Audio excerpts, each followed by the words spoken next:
We need to speak with Otto.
What do we know, Otto? Some lads from the Imperial garrison in Rosaria started a fight over at Martha's Rest. Blood was spilled, bones were broken. The usual. But somewhere in the middle of it all, Martha vanished without a word to anyone. And that ain't like her, Clive. Something's not right. You think this was planned? Of course it bloody was. Ever since Eastpool, the Empire's been tightening its grip round the Duchy's balls. They've strung up everyone who's ever set eyes on a runaway, claiming they're traitors to the Holy Throne, conspiring to restore the House of Rosfield to power. And now it sounds like the bastards have turned their attentions to the pallbearers meek enough to stay put. Naturally, old Martha could see the way the wind was blowing, complained that it was getting harder and harder to take bearers in. And now she's missing. If she's fallen into the hands of the Empire, we could be next. Couple of curse breakers are already on their way to the inn. They should help speed up the search. But if this is as bad as I think it is, you might end up having to save their asses and all. Don't worry, Otto. I'll make sure everyone gets home safe.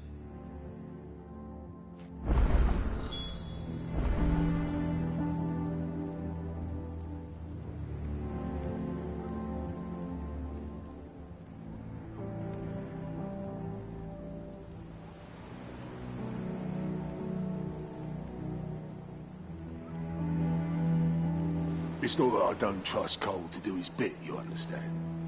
It's that I don't trust the Empire to show any of us any mercy if we get in there. Martha is a survivor. We'll find her.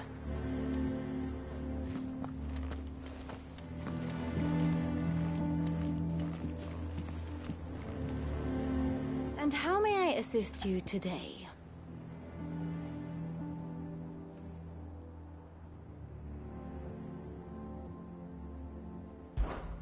Allow me to educate you. Of course.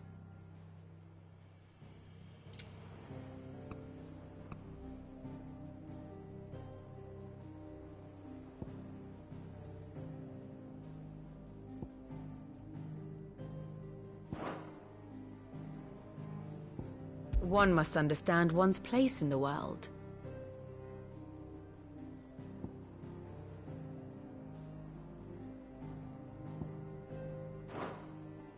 The state of the realm is ever-changing, Clive.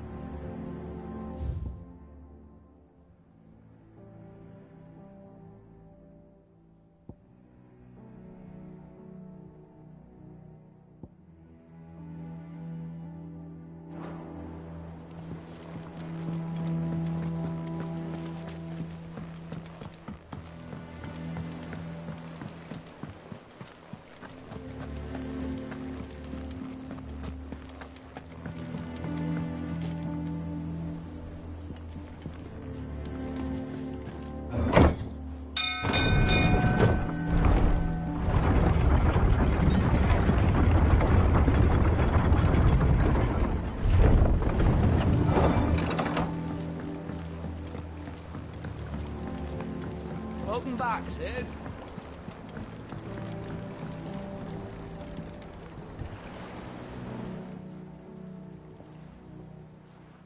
Damn blighted bilge. Is everything all right?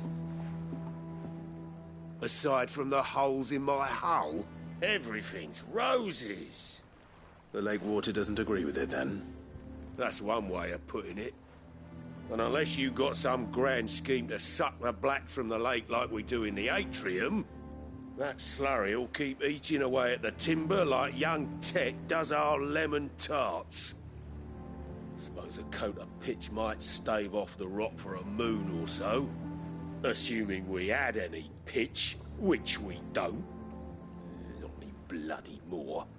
Doubt the old tub's got more than a dozen runs left in him.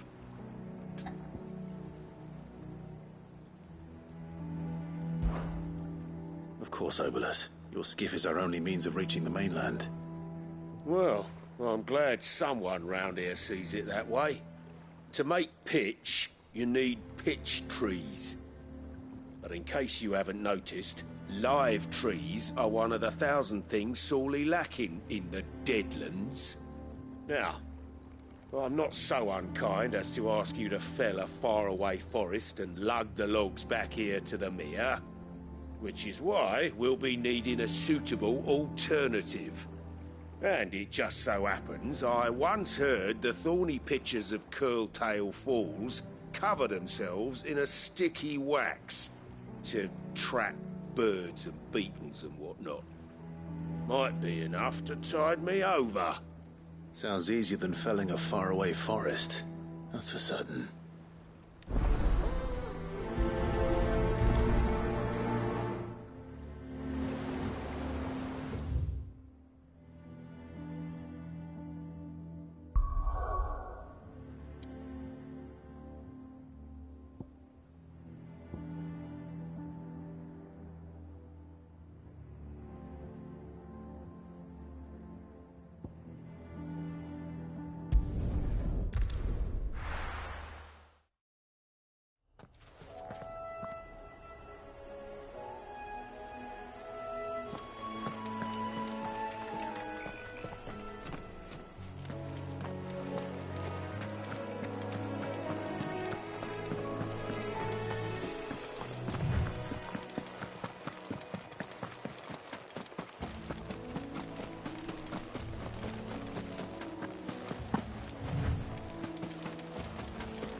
Easier than felling a forest, I said.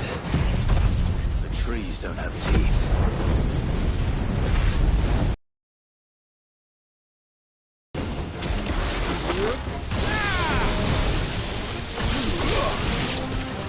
This one!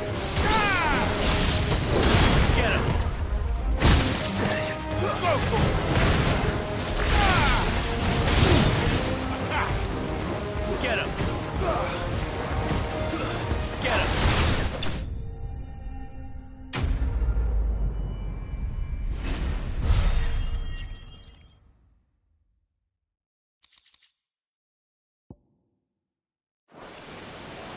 I can't imagine Obolus needing any more than this.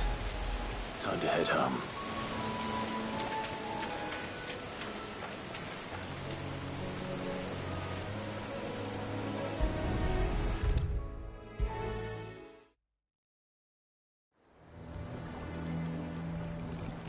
Well, did you find me some wax? Find is one way of putting it.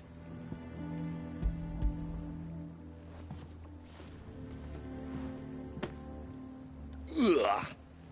Reeks like a chocobo's arse. I don't suppose the Argo will mind as long as he stays above the waves. Argo? So your boat has a name? I didn't know. Yeah. Same as me old man. He was a ferryman himself back before the Blight came. The boat's all I have left of him. And thanks to you, he'll sail another day.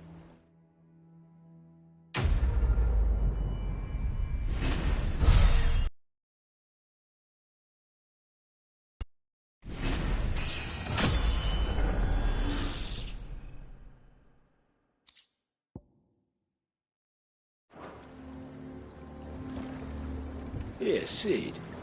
How is it I never see you on the ferry? Forget I asked.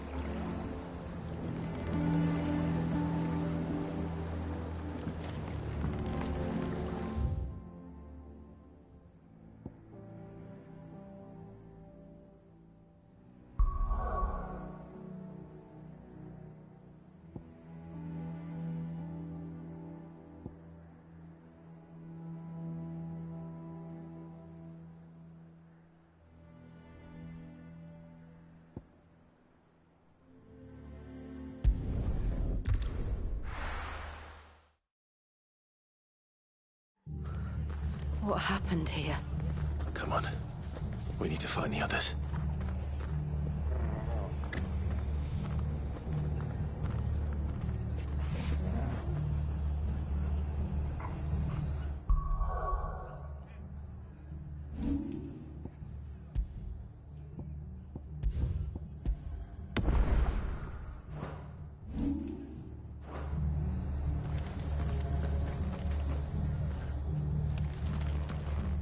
I'm sorry, Sid.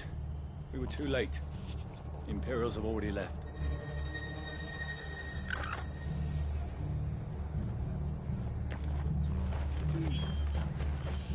We're best off staying where we are for now, I reckon. The boys from the garrison might still be nearby. Found her. I'd rather not bump into them again. Let's get you to a physica, shall we? I'm sorry. I think I twisted something. Sid? What said you'd be coming? I trust you don't mind. Also thought you might need some help. And it appears he was right. You, could say that, yes. They're saying the Imperials descended like a storm. No one was spared their fury. Martha tried to step in and calm things down, but all our efforts got her were a pair of iron shackles and a hard march. Any idea where? Judging by their tracks, they headed towards Sorrowwise Bay. To the Abbey sheltering Martha's bearers. The bastards. Jill and I will go after them. You take care of the people here. We will. But, before you go, one of the locals heard something. He said the soldiers were talking about a culling. I don't know how big this is, but it doesn't sound good. Be careful out there, Sid. You do the same.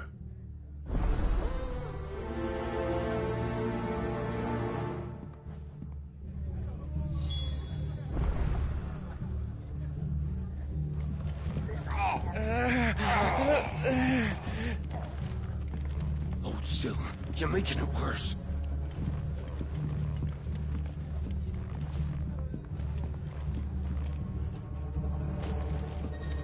What in the world is going on? Lads from the garrison all poured in, sword swinging, and took Martha away with them.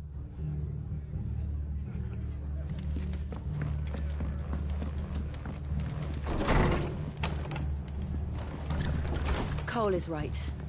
That was no tavern brawl. It was a message. But a culling. Bearers are the property of the Empire. The garrison wouldn't have the authority to act alone. The orders would have had to have come from higher up.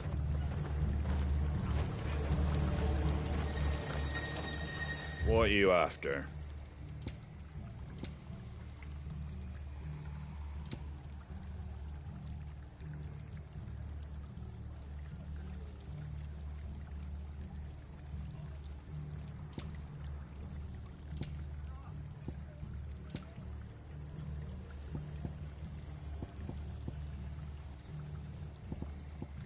Very well.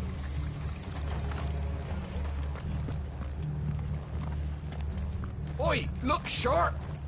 Hey? What?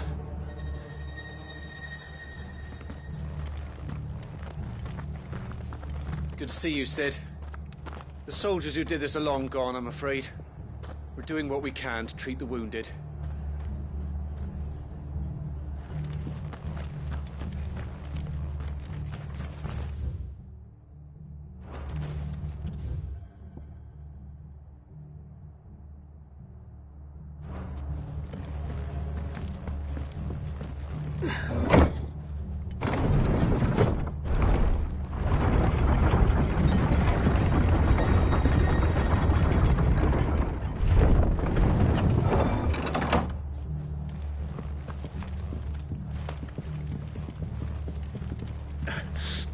those Orsons touch their hair on Martha's head, I'll kill them all myself.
Look.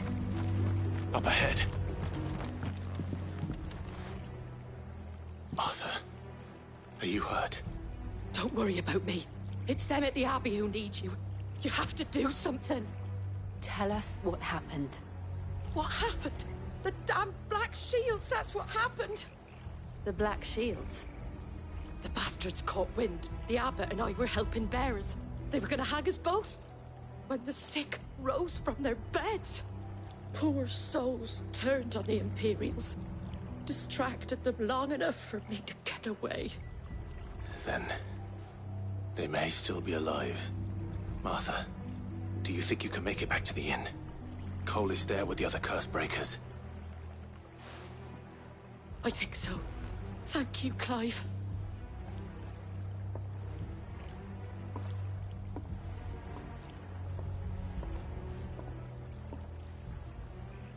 Black Shields? Is this some sort of twisted joke? There has only ever been one Order of Shields in Rosaria, and they fought to defend all her citizens. Seems a step too far, even for the Empire.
Are we too late? There might still be someone inside.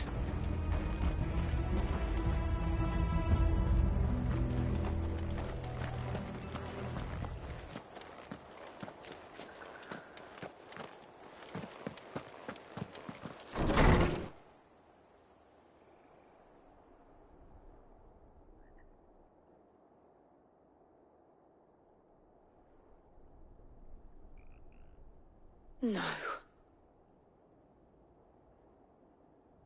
Damn it. I thought you lot were all spent. Murderers. They drove the bearers to this. Wait. These two aren't turned.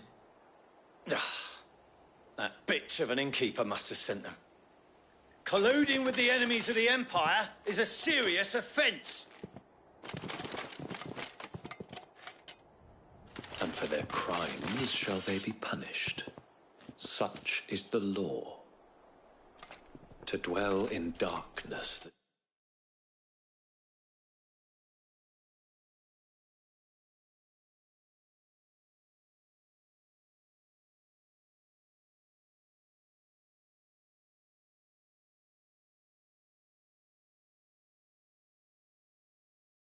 We may purge the night and welcome lasting dawn. On these our swords we swear. How dare you speak those words? Have you no honor? Clive. This won't take long.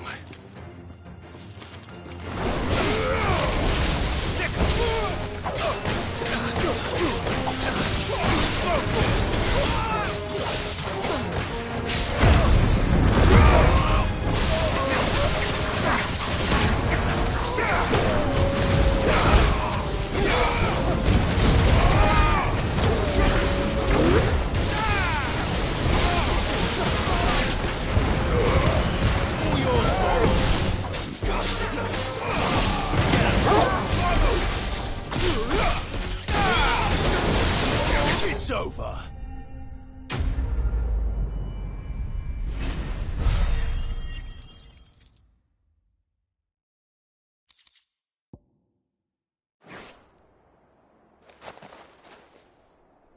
Is that all of them? I think so.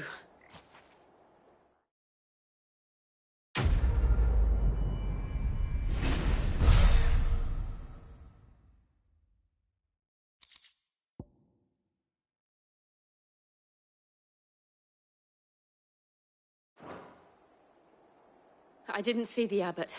He may still be alive.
The abbot.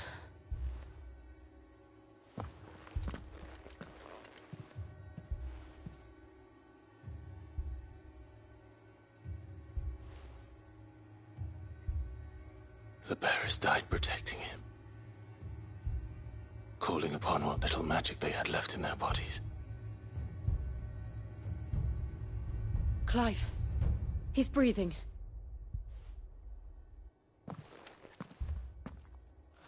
We're friends of Martha. We're here to help. Are the Imperials dead. They are. Every last one. If only that were true.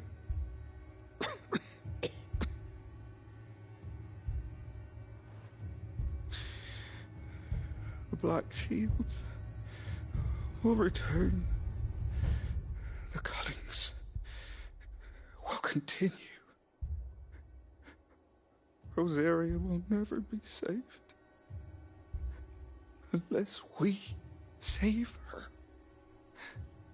Tell Matt to beg Cid's aid and tell her this wasn't her fault. I shall. Cid! Where are you? Cid! In here! We found a survivor! Clive? He's gone.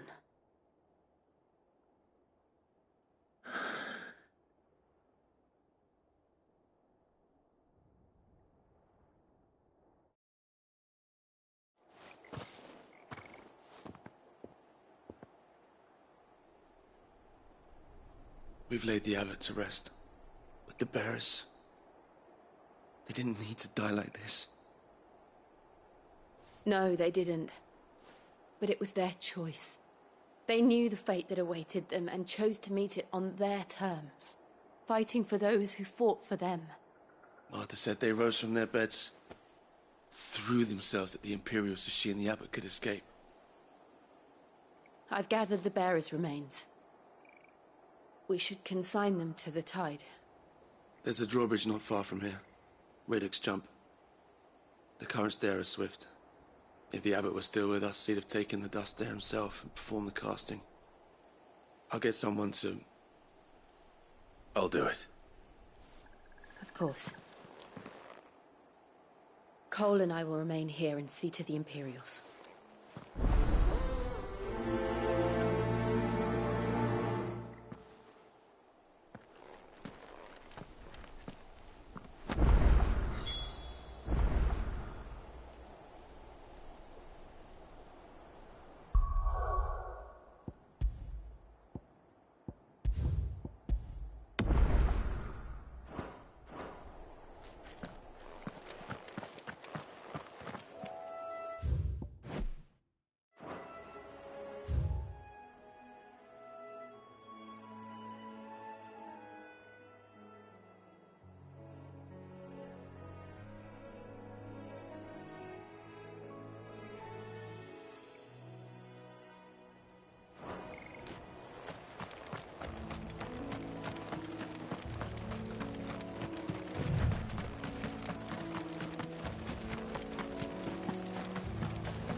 Spotted us, Torgal.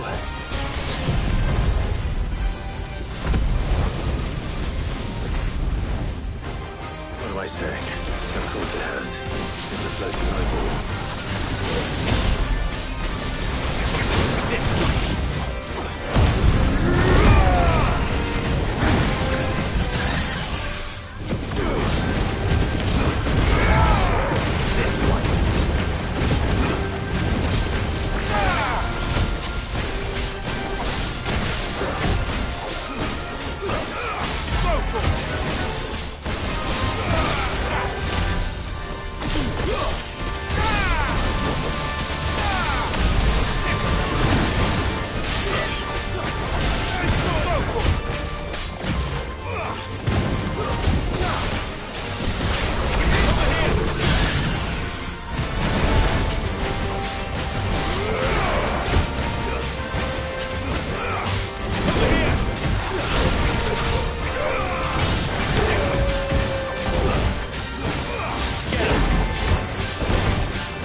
Didn't see that coming.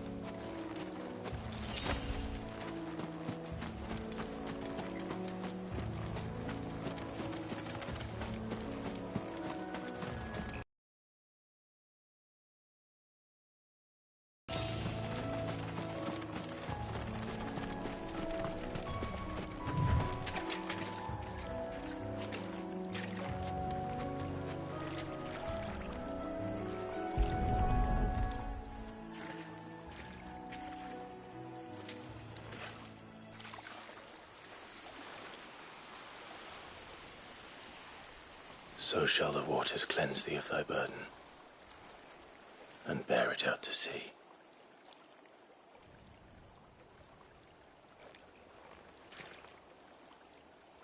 And now they are truly free. I hope so. What of the Imperials?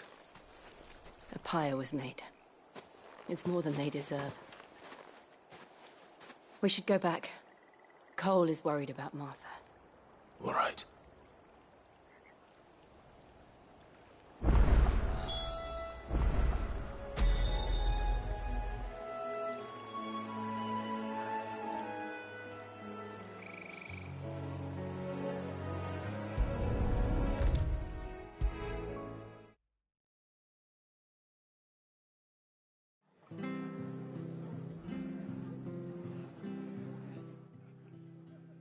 No one survived then? I'm sorry. Before he passed, one of them bade me tell you not to blame yourself.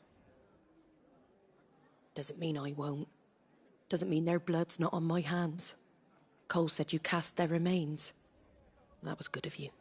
But it should have been me. This was all my fault. How? You couldn't have known. But I did. And I turned a deaf ear to the warnings like the fool I am. The rumours started moons ago. Of black-clad devils descending on villages in the dead of night to slit the throats of sleeping bearers. But I assumed it was all just nonsense concocted by the Empire. Nothing but a ghost story meant to make folk think twice about lending a hand to a fugitive bearer. And in ordinary times you would have been right. What these Black Shields are doing is unthinkable. Which begs the question, why do it at all? My mother obviously has a hand in this. I cannot make sense of her actions. And picking what goes on in that woman's head is a job for someone with more time on their hands. Right now, I need swords and men to wield them, preferably big ones. If those Imperials think they can come in here again and threaten my people, they're in for a rude awakening. Oh, before I forget, a Stolas from Otto landed just before you arrived. He asked me to tell you that Gav has returned. Then we must as well. Will you be all right here, Martha? We can stay longer if you wish. No need. I'll be ready should the Imperials come calling. Though I wouldn't turn my nose up if you were to lend me a pair of them strapping young curse-breakers.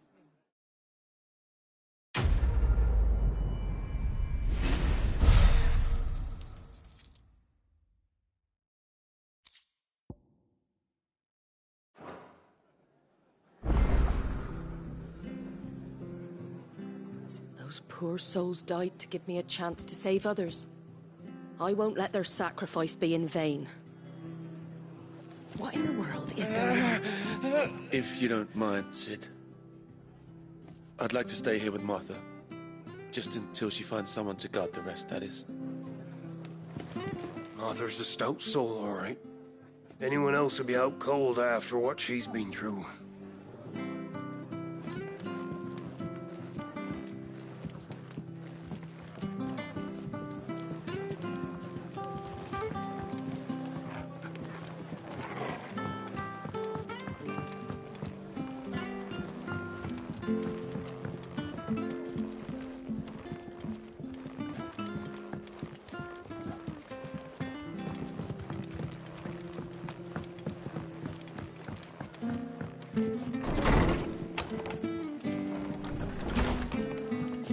We'll return to the hideaway as soon as we've finished our ministrations.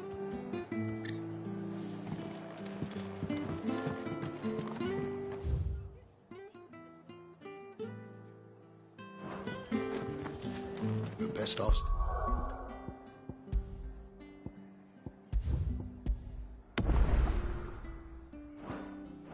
Staying where we are for now, I reckon. The boys from the garrison might still be nearby. Found her. I'd rather not bump into them again.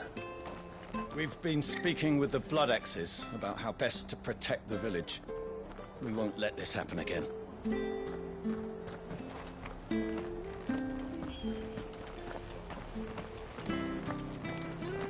Try not to move.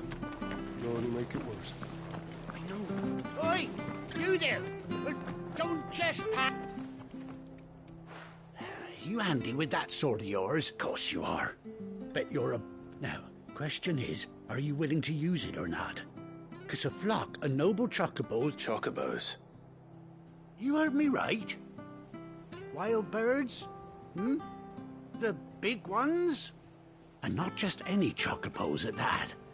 Whiteheart and her flock are the bravest birds you ever did see. They protect travellers round these parts from bandits and the like. Chocobos. Fighting bandits. It's true. Why, they saved me from a gang of footpads only yesterday. Nasty lot they were too. And now, they're back, looking to settle the score. Oh, go on then. Don't just stand there. Go and help them.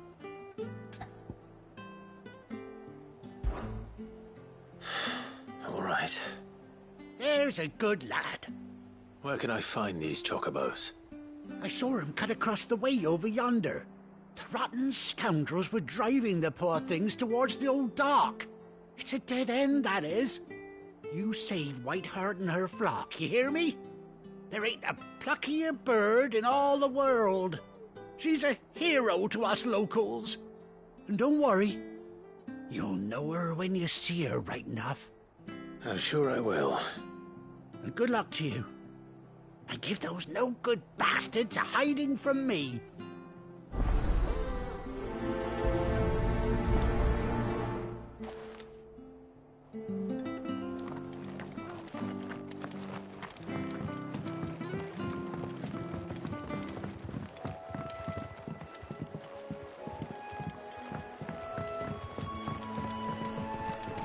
Whiteheart. That's quite a name for a chocobo.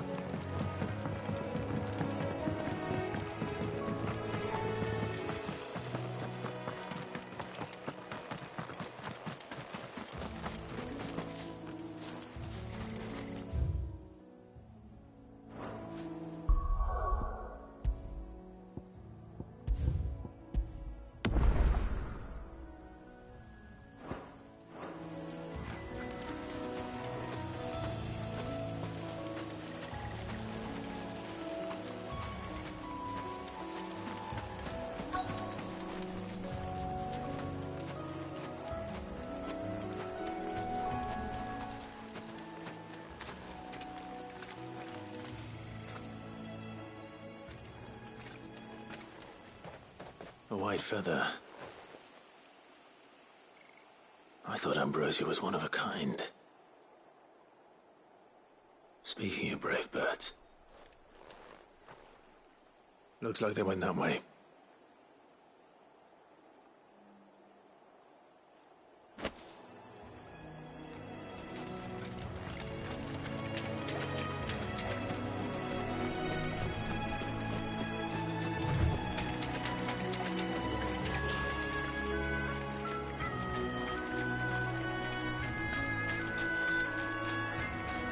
These chocobos aren't going down without a fight.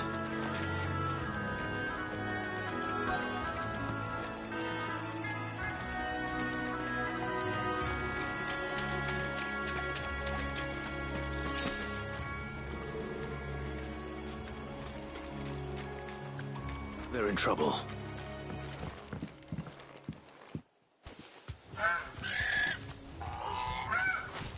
We got you cornered, Feathers. You didn't think you'd seen the last of us, did you? You've been bad for business. But I reckon someone will pay good coin to mount your head on their wall. Not around here, they won't. Oh. And why's that, eh? Because she's something of a hero in these parts. You hurt her, and I hurt you. Piss off. Or better still, how about we hurt you both? All right, then. But don't say I didn't warn you.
You're safe now.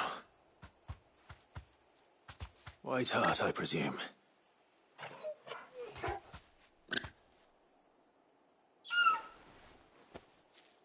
Do you know her, boy?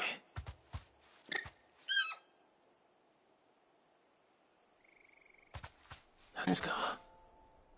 It couldn't be.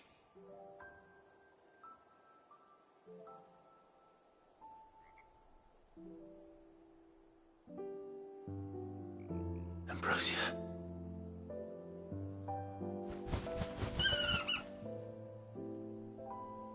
It is you.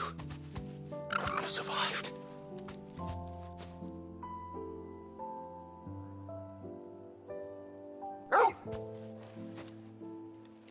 And you found yourself a flock.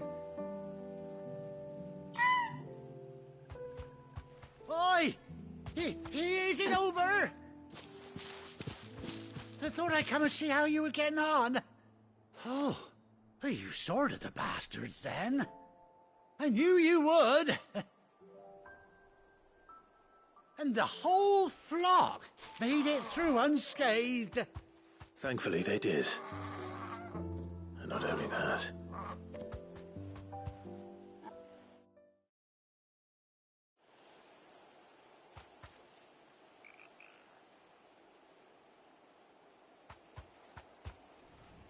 Well, I'll be. I never stopped to think our hero here might once have been someone's mount. Though I dare say she'd suit a fine fellow like yourself. Reckon our feathered friend must have learned a thing or two from her master. Kind-hearted warrior that you are. Bird like her would have cost a princely sum. You born a lord or something? Well, Oh, no, sorry. I didn't mean to pry. Don't matter who you are, you done right by me. What is it, girl? She wants her master back, I reckon.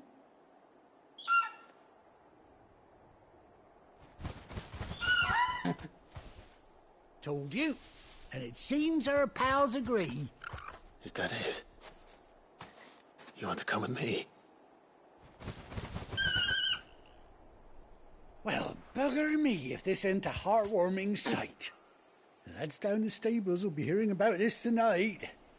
Oh, stay right where you are.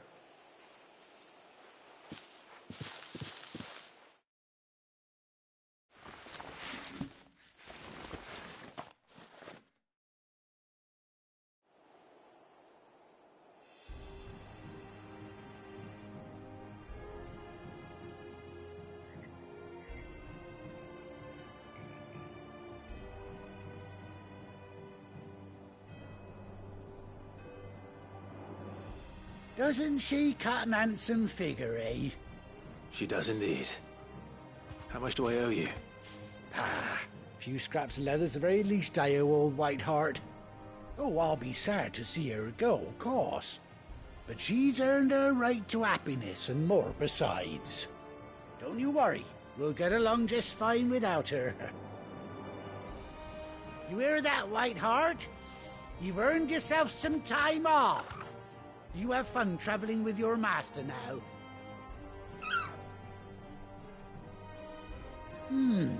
You seem awful familiar now I get a proper look at you. That's it. When those chocobos swarmed my cart on the road, didn't you? No, that can't be right. That fellow was a bearer. Must have been my double. Oh, must have been, eh? Oh, that'll be the excitement getting to me. Silly sod that I am. Pay me no mind. Anyhow, best be on my way. Good luck to the both of you.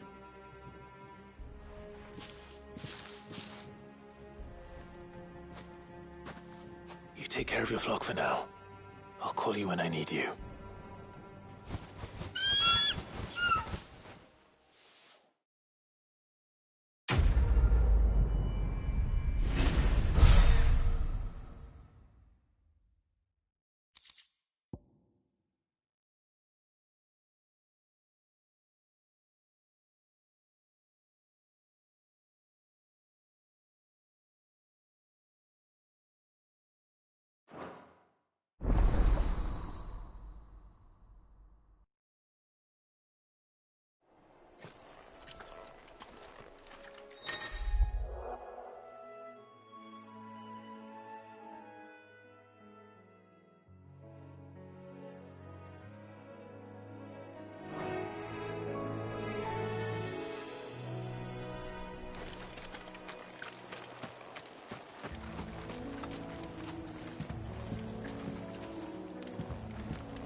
Ready, go?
Where's Gav?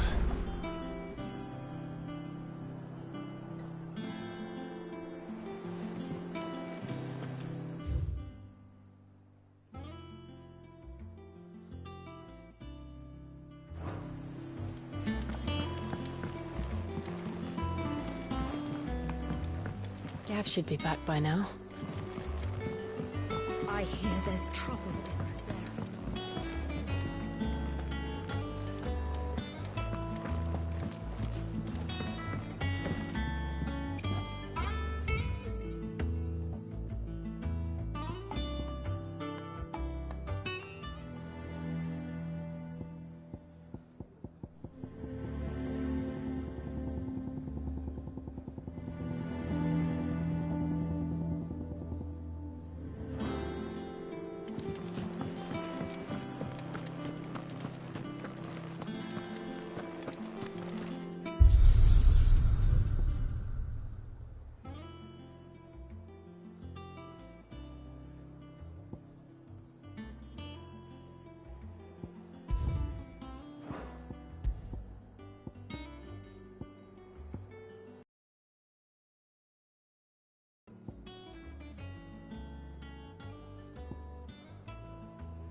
Think it's all right to touch him? I don't know. You go first.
But none of the curse breakers have returned.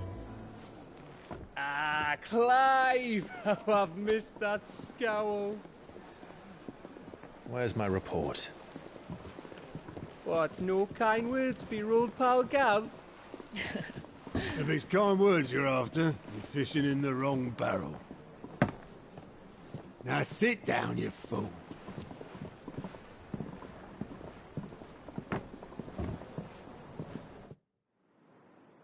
So, You remember how quick the Empire was to occupy the Dominion after the fall of Drake's head? And how pissed off all the other nations were that they didn't think to do it first. Half a century of independence gone at the whim of a madman. So much for their bloody treaty. Clearly, the promise of unblighted land and the world's supply of crystals was too much for his radiance to resist.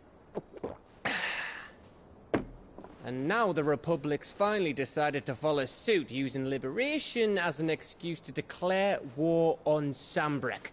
Lined up right outside the Dominion's gates as we speak, looking to starve the Imperials into submission.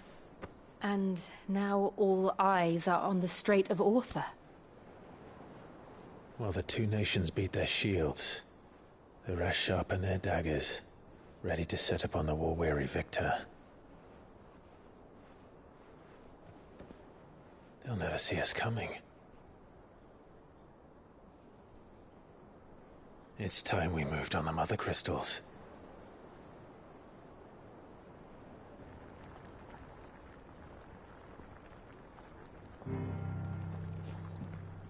Four Mother Crystals remain in Storm and Ash. Drake's Breath near Ironhome. Drake's Fang in Dhalmekia. Drake's Spine in Waloed. And Drake's Tail here in the Crystalline Dominion. With the bulk of the Republican army marching to Twinside, Drake's Fang will be left exposed. That is exactly the move Kupka would anticipate. And if there is anything these past 5 years have taught us, is that he loves his traps. There is one place, however, where nobody will be expecting us to go. Drake's Breath. There's a shitload of sea between us and it, and I've never been much of a swimmer. I have an acquaintance in Port Isolde who may be able to help. Who's that then? My uncle, Byron Rosfield. Lord Byron Rosfield of the Seven High Houses, the trade magnate with holdings in over 100 cities. Wait, Rosfield. And you're a Rosfield, of course. My uncle's name gave him his start in the world, but it was his acumen which earned him his fortune. Along with a handsome fleet of ships. Well, it's settled then. What are we waiting for, eh? Huh?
What are we waiting for, indeed?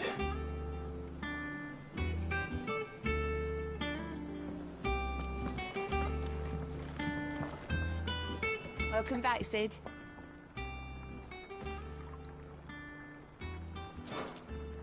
Might be a mo.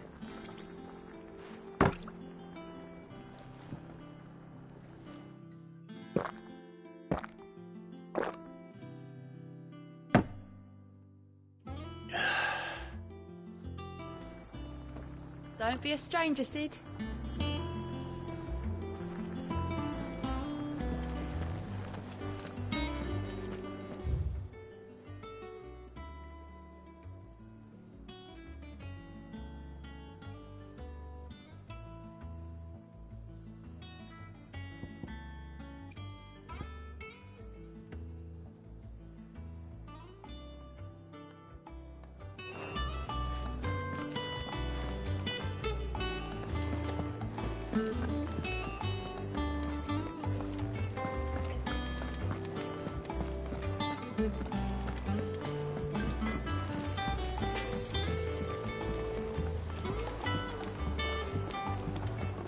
Chocobo, Chocobo, why can't you fly? What good are your wings if you can't reach the sky? Flap harder, says bluebird, flap harder, says crow. Flap harder or into the oven you go!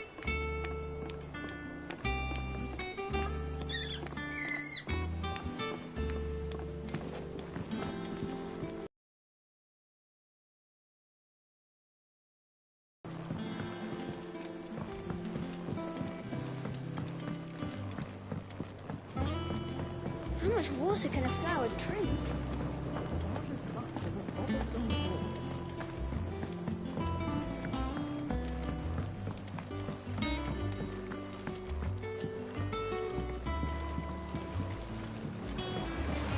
Won't be long now, Martel. They'll try your apples soon enough. Sid, I am, was it? Is everything all right? Oh, yeah, it's just, well, as you know, we've been trying to grow fruit down here. It's good to know that something of the old hideaway still lives on. Martel's pride and joy. It was a sapling when she rescued it from the rubble, but look at it now. All our hard work's finally paying off. I took it on, you see, after she died, and now the fruit's finally ready to eat. And not only is it ready, it's actually tasty. Sweet as you like, in fact. She bred the bitter right out of it. Impressive. And welcome news to more than a few, I'd say. I thought this first harvest could go to the curse breakers, on account of all they do for the hideaway. You couldn't take them some, could you? Seems better them coming from you. It'll be nice being the bearer of good news for a change. Oh, thank you. She always had a soft spot for that lot, see? And once they've had their share, I'll see to it that everyone else gets some. Here you go. Martel apples, they're called, in honour of her memory. You hear that, Martel? Today's finally the day.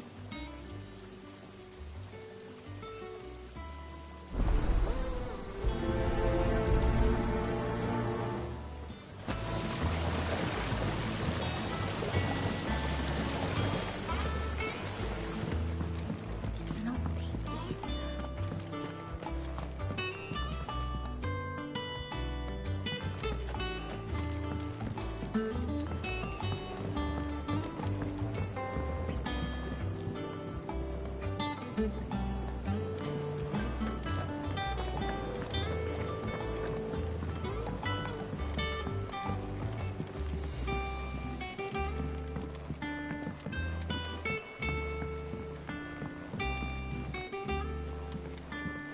Did you come through the forge today?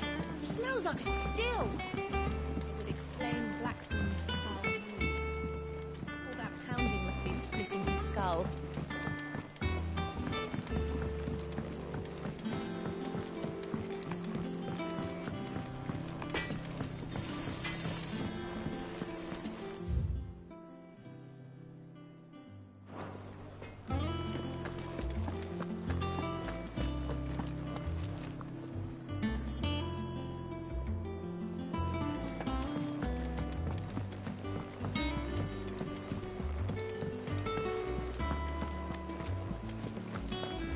That broom's as ragged as...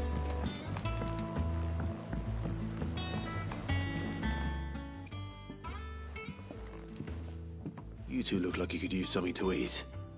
Here. Courtesy of Martel.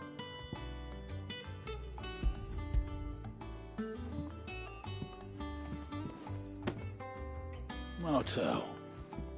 Now, where have I heard that name before? Weren't she the girl from the Furrows? Course she was. An odd sort, that one. Loved plants more than people. Aye, and brave as a bane might. Remember when she ran back into the hideaway to collect them trees when Titan attacked? Wait. These aren't those apples, are they? Well, I'll be. She'd have been proud, and rightly so. Thank you, Sid.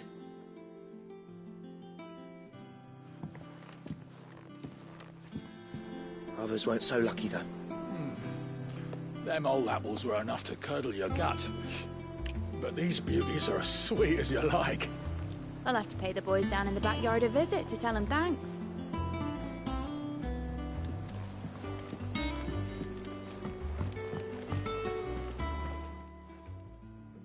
A gift from the backyard. For your service.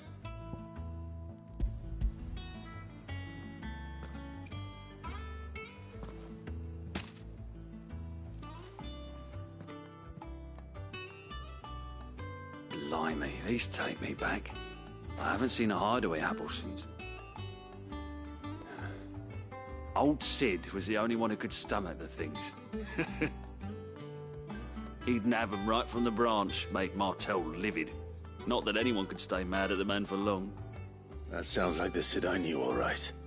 Planning on keeping that lot to yourselves, were you? Hang on. These aren't Martels, are they? I'm glad to see someone carried on what she started. Can't have been easy, not in the Deadlands. Reckon she'd be happy knowing all her hard work didn't go to waste. Clive, tell the lad down in the backyard to run some over for me, will you? Not so much as a thank you.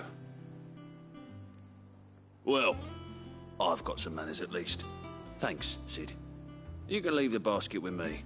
I'll see that the others get their share. Oh, and give our compliments to the gardener, won't you? That was the last of the apples. I should head to the backyard and pass along everyone's regards.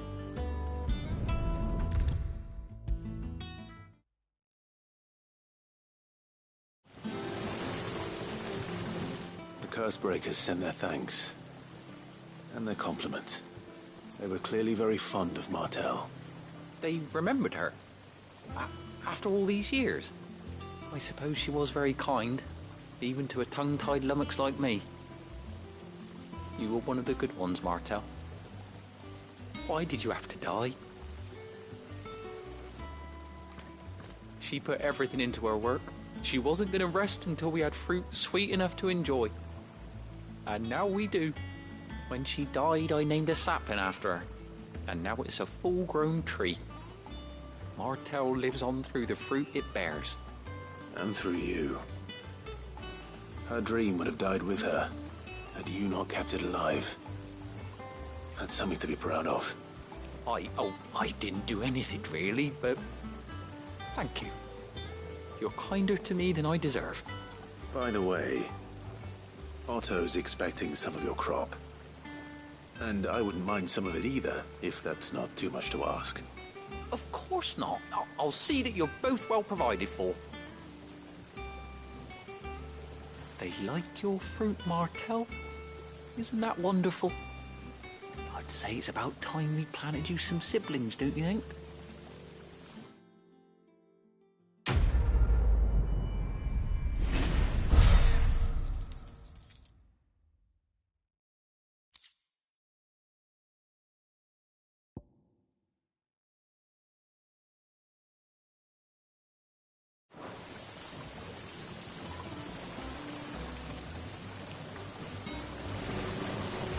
Just look at her.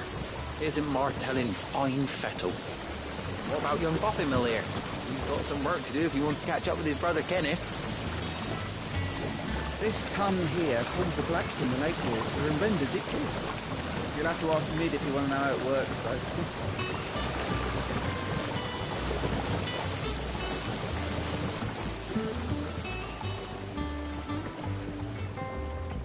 It's not the ether. It's the water.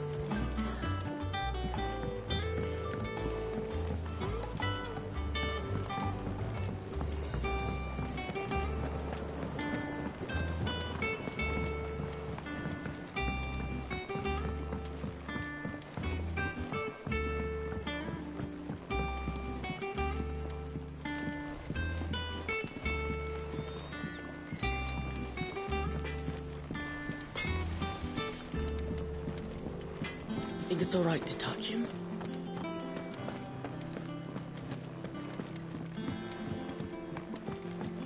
I hear there's trouble in Rosaria.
Martha's all right. Yep.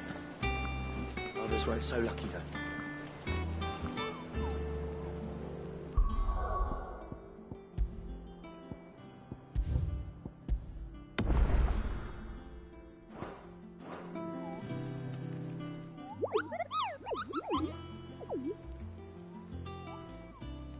What's the matter, Nectar?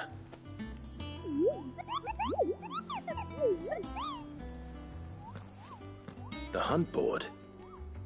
It's where the Cursebreakers post sightings of particularly fearsome beasts. Those that might pose a threat to our operations if they were left to roam free. Just because they can't be dealt with when they're spotted, doesn't mean they can't be dealt with later. Was that what you wanted to know?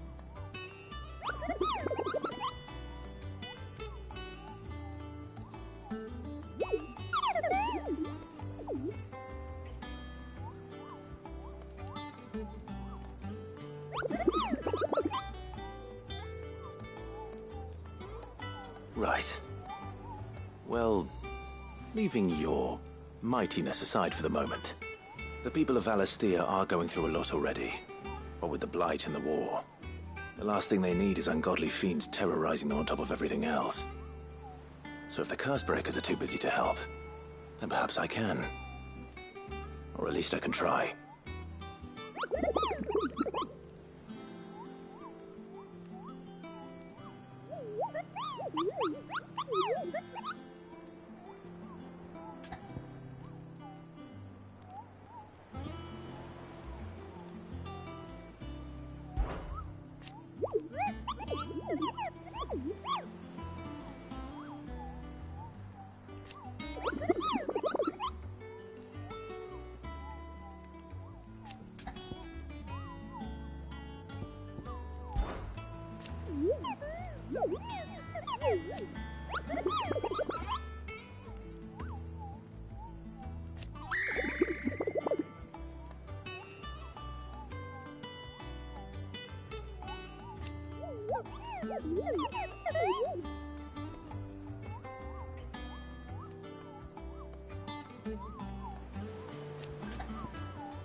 I don't think so.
Without a ship to carry you there, Drake's breath might as well be on the moon.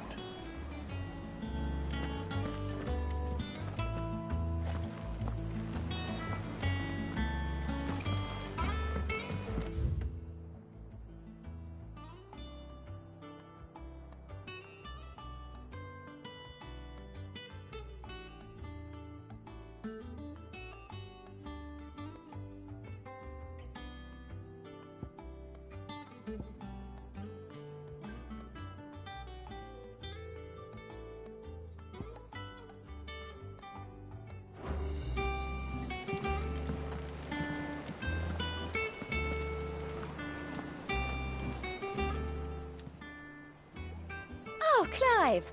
Welcome to the... The Patron's Whisper? Does that mean someone else is taking care of our friend's donations? Oh no, that's still me. It's just Karen has her toll, Blackthorn has his hammer. I thought a new name might liven things up. I still catalogue every item that arrives, in addition to setting aside those tokens of appreciation the sender has specified are to be presented to you personally. Would you like to see if we have any?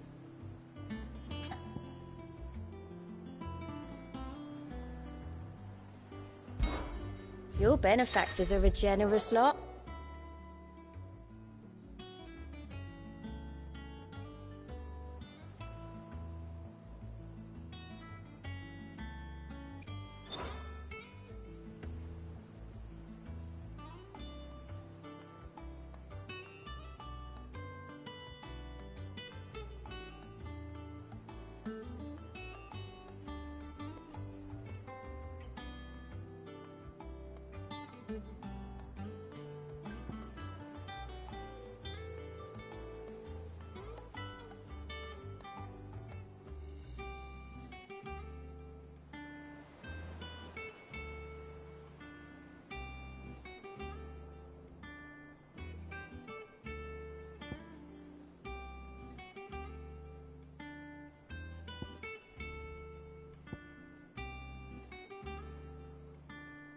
Best of luck out there, Sid.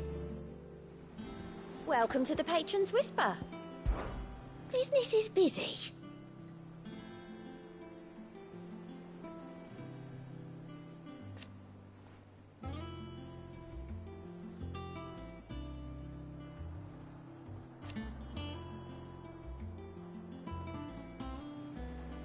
Still.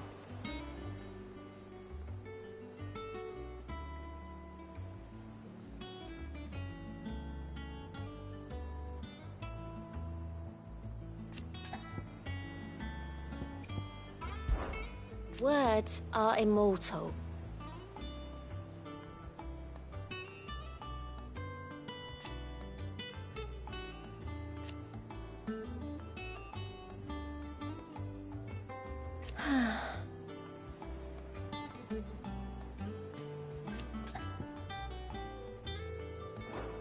I'll be here waiting. Clive! Oh, same old.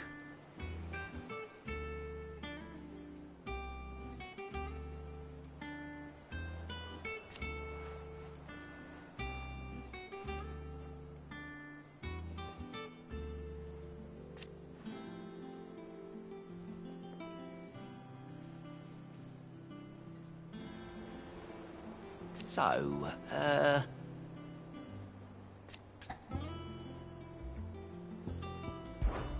oh.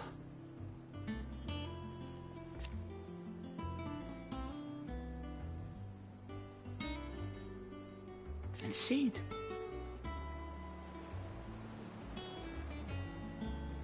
But he's still with us too.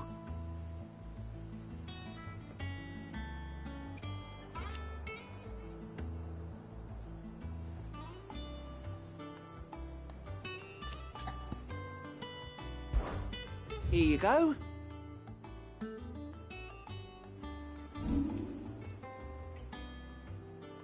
Seen enough?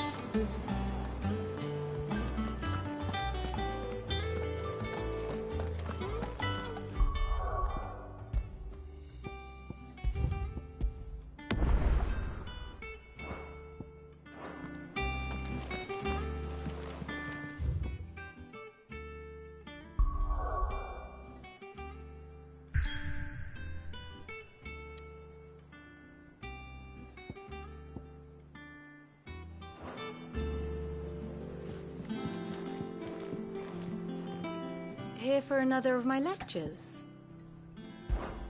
How may I help you today? Here's the latest information I have.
Study it well, Clive.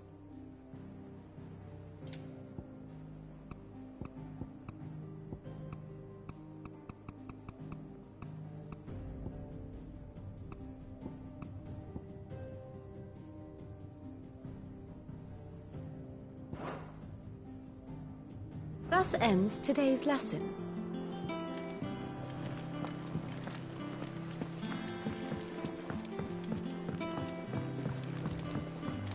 That broom's as ragged as...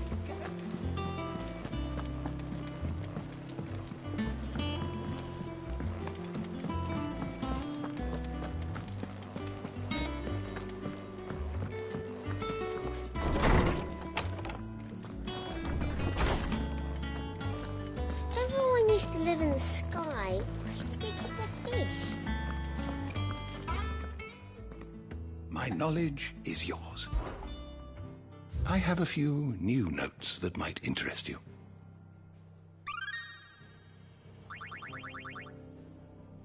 What subject shall we consider today?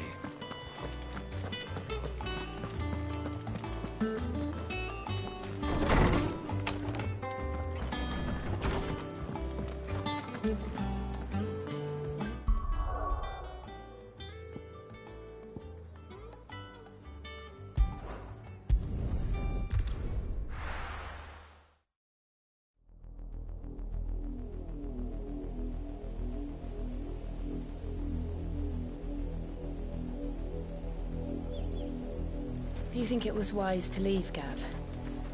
He didn't seem pleased. I needed his eyes and nose in Dhalmekia. I'm not about to let Kupka take us unawares. Besides, he has a knack for that sort of thing. That he does. And wasn't it Sid who said that matters such as these are best left to dominance? Especially should one of his beloved opportunities to grow and change present itself.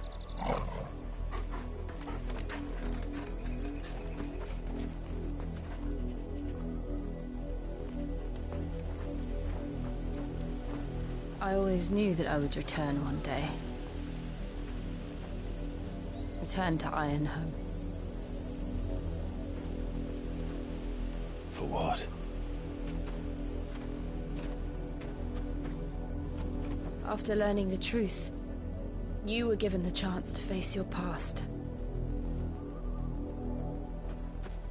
If I am to continue at your side, I must do the same.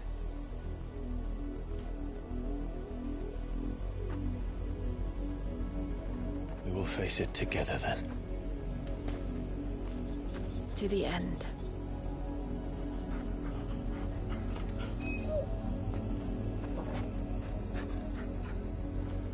Come on.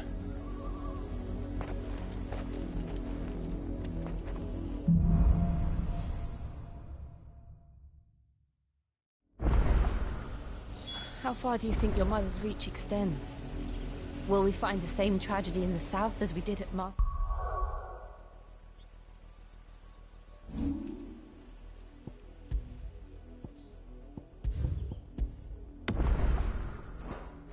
Rest? More than likely. Which is why we should hurry. There are still many settlements between here and Port Isolde. We visit as many as we can and hear their stories. Starting with the village of Amber.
This one.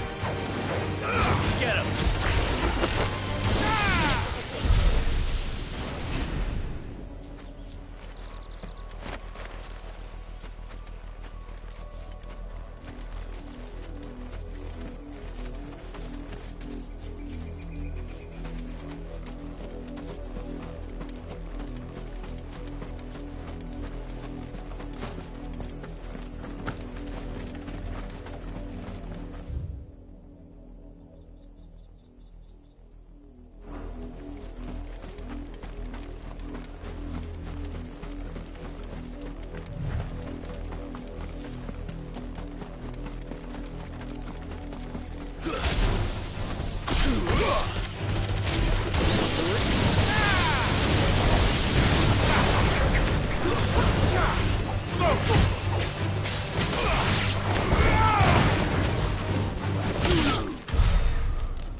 Mockery of justice is what it is.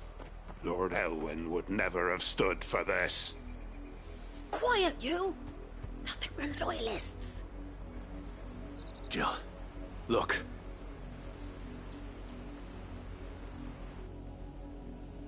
Rosaria must be cleansed of the stain which befouls her.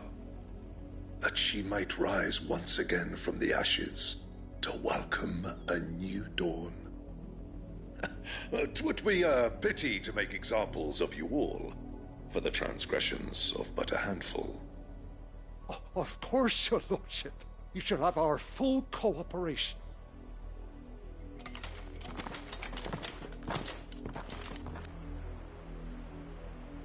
What business could the Black Shields have in a village this small? There's barely room to hide a bearer. Then they must be here for something else. You fancy dancing a gallows jig like the miller's son? All right, I heard you the first time.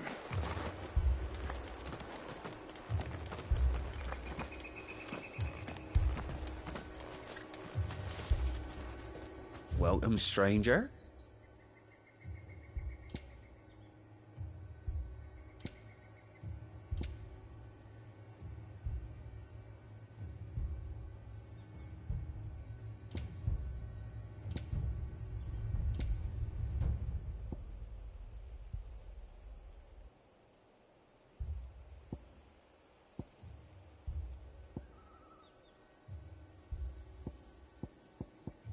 I suppose we won't be seeing you again.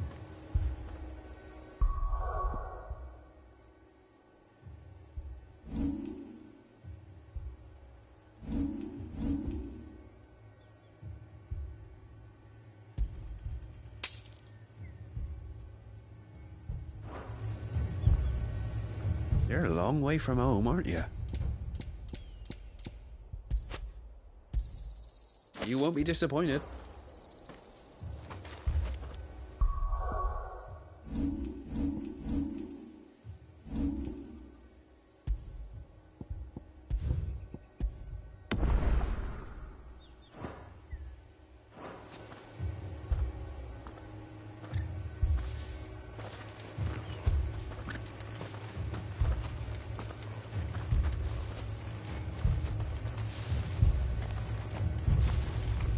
Run along now, before one of the boys starts thinking you're something you're not.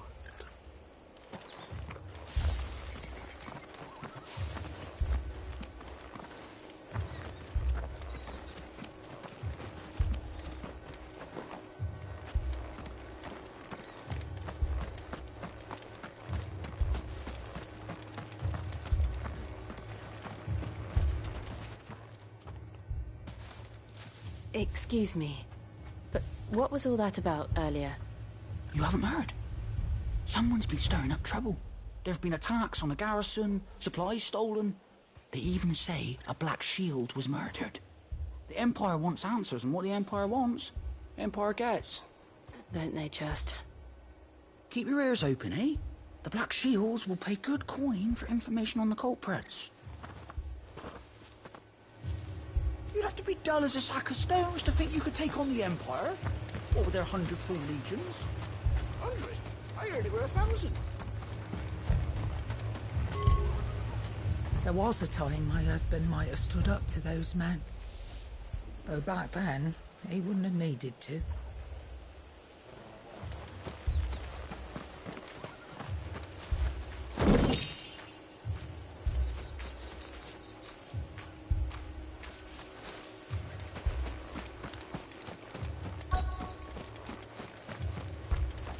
We're going hunting for outlaws. How do you like that, boy?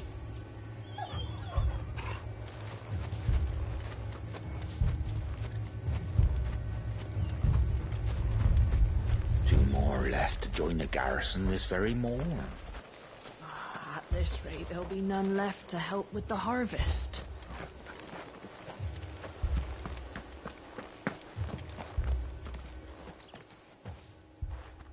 You seen him, didn't you? I'm sorry. The Black Shields. Just now. You seen them, didn't you? At least I think there was a Black Shield. Can't say I ever saw one before. Was this the first time they visited the village? What do you think? Amber's the arse end of nowhere. And they thought we might be harbouring firebrands. Huh. If only we were. I might have turned them in and become a Black Shield myself. You don't think these firebrands the Empire is looking for could be us, do you? I don't know. How'd you get it? But we need to find out.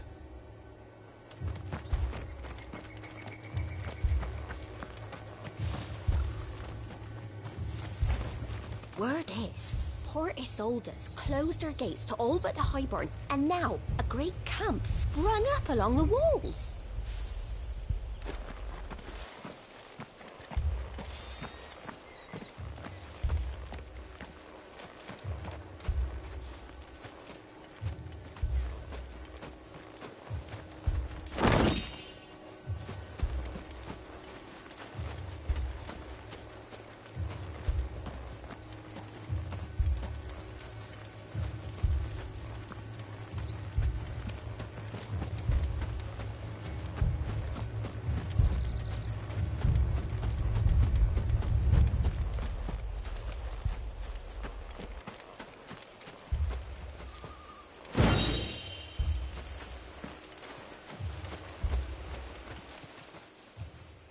Greetings, friend. We are travelers. I know that. What do you want? We couldn't help noticing those Imperial soldiers who were here earlier. Don't you go telling these strangers a thing. I speak for the people of this village, and we have nothing more to say to you. You are to leave Amber and never come back.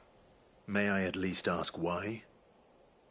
I don't know who you are or what brings you here, but your presence puts us all in grave danger. The Empire is a harsh master. Its demands are great, and its justice swift. But as long as we keep our heads down and pay our tributes, we are left alone. Some might call it submission. But if it will spare my people the Viceroy's wrath, then I will gladly submit. This village will not become another East Pool. Then we shall be on our way.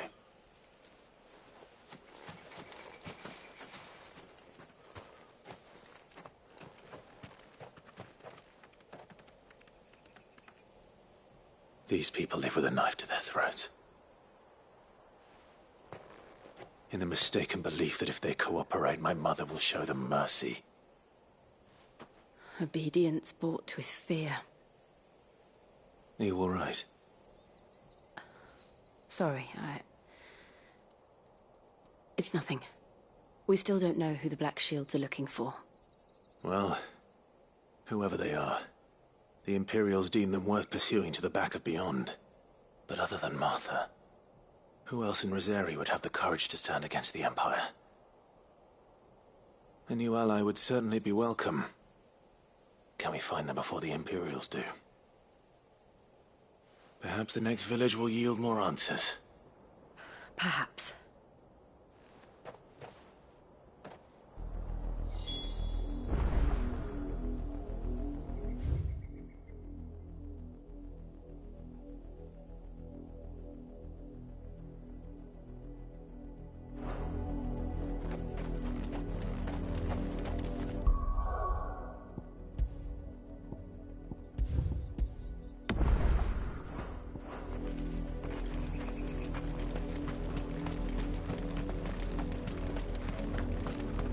This pass will take us through the mountains. And directly into the path of whoever or whatever lurks here.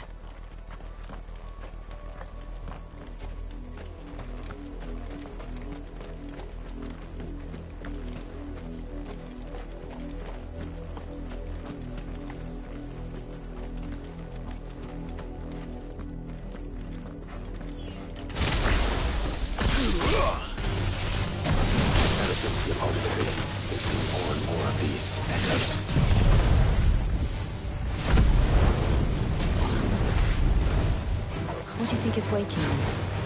The Mother Crystal's collapse? I have an idea. You're not going to like it.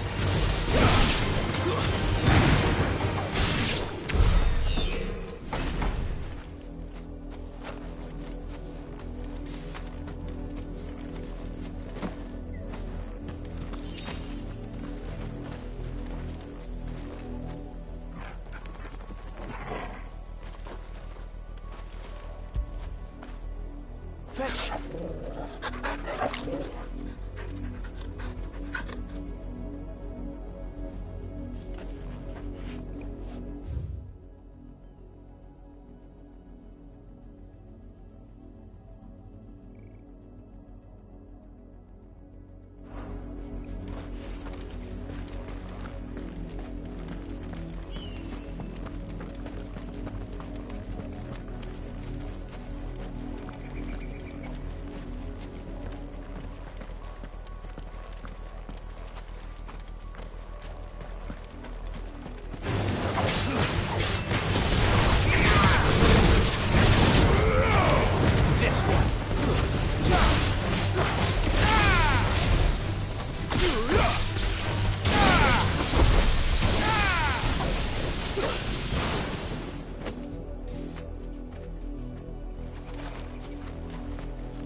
Blood, Clive.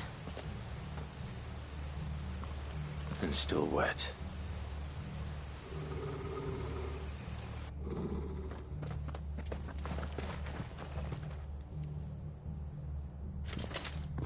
You were told to stay in your homes. The Black Shields. You know who we are. And still, you would bear your steel. Why then? We owe you our thanks. You have saved us the trouble of an interrogation. To dwell in darkness, that we may purge the night and welcome lasting dawn. On these, our swords we swear. Say that again. I'll show you what true sorcerers area.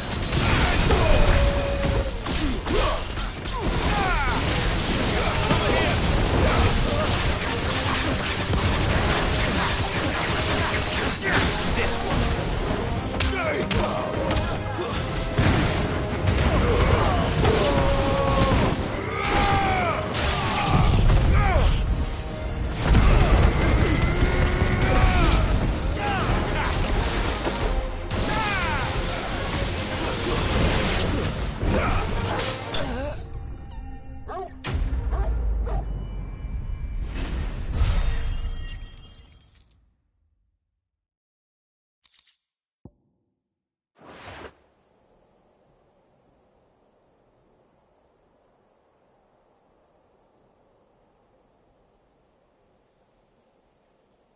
Tell me what I want and the end will be swift. Who are you looking for? Why, you. We come bearing a message. Your friends have been found. The branded you freed from our camps. They await you in Ordeal. Guardians of the Flame.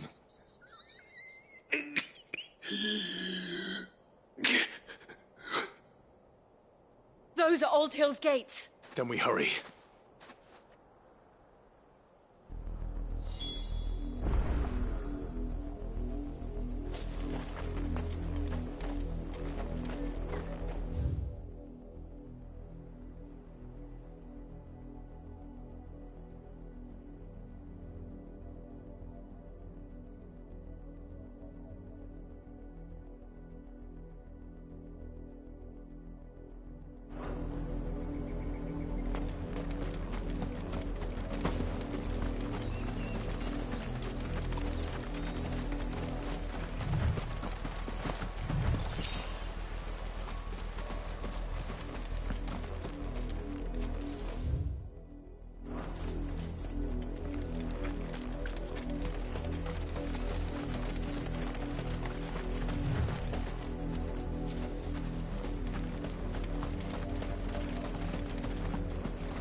Find something, boy. Death.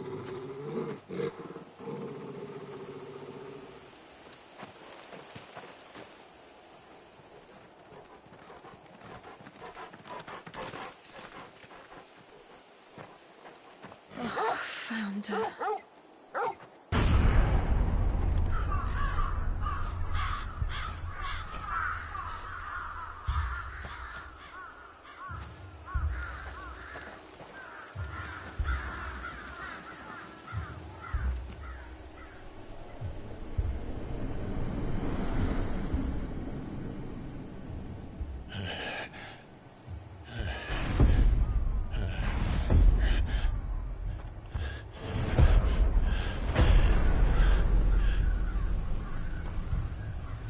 This was my mother's doing.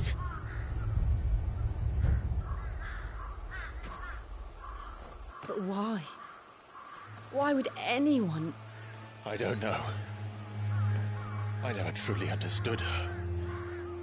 But this... Oh, Clive.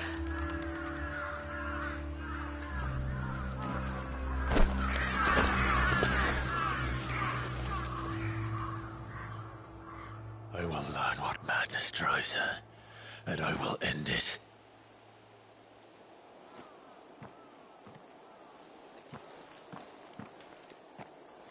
We should go. Yes.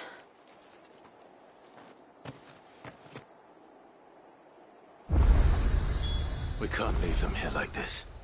We won't. But if the Black Shields have made it this far south, they may already be in Port Isolde.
We're approaching Buick Bridge. Though I doubt the Empire would let us cross over to Rosalith.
Didn't happen to come by way of Old Hill, did you? Saw some Imperials clad in black making for the docks just the other day. The next morn, you couldn't see the sun for all the ravens.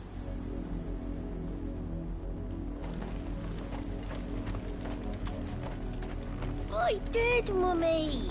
I could hear him shouting from down the road. Hutch, no. You didn't hear nothing.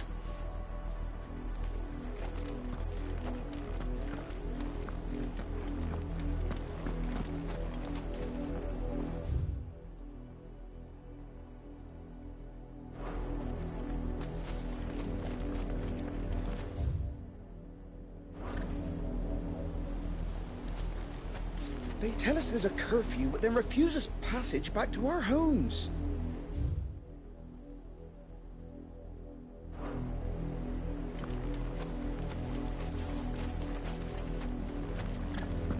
They're all Rosarian. But this is their home. The Empire would have us live in the Deadlands.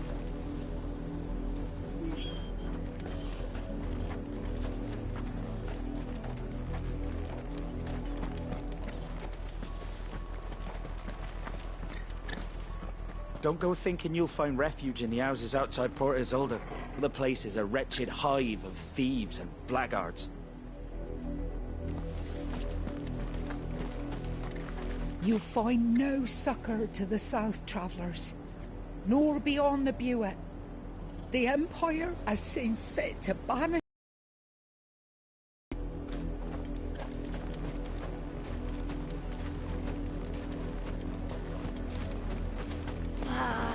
I'm hungry.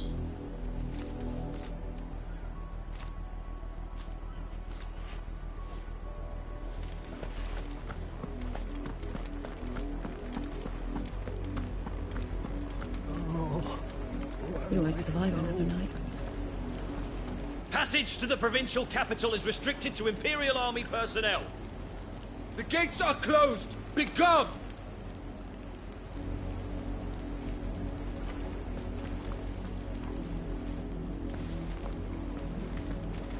How am I to sell my wares if they won't let us into the capital?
This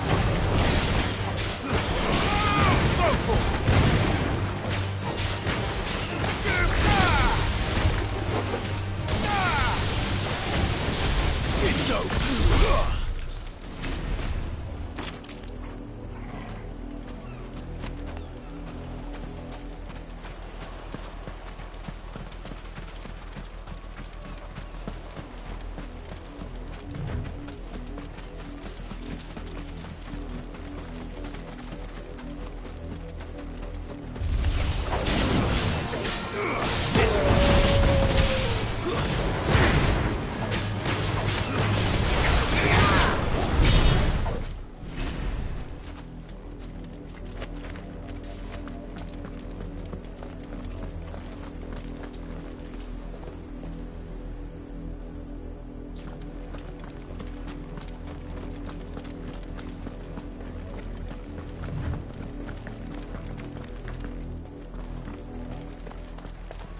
The Lazarus.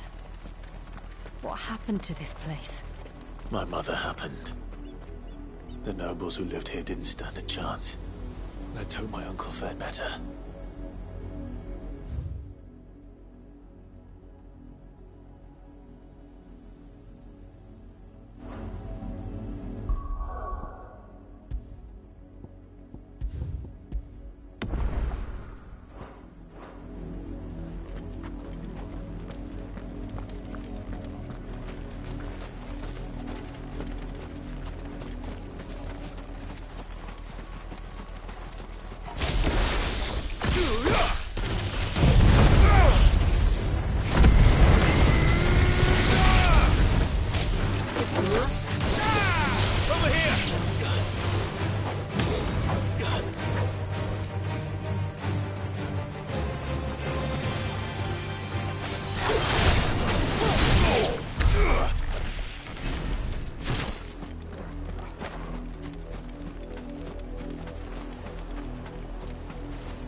That's the main gate. And it looks like we're not the only ones hoping to get in.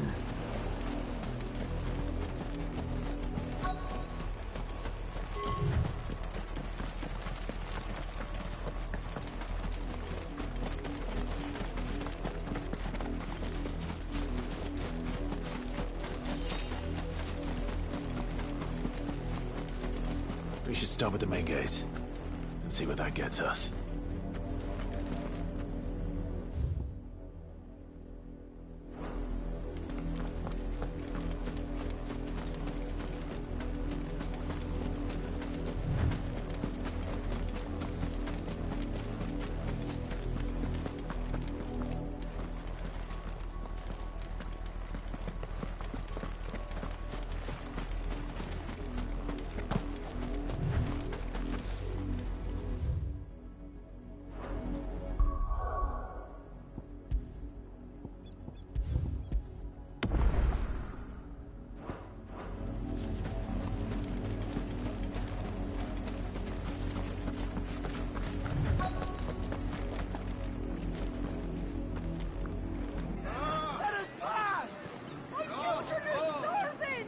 Have mercy.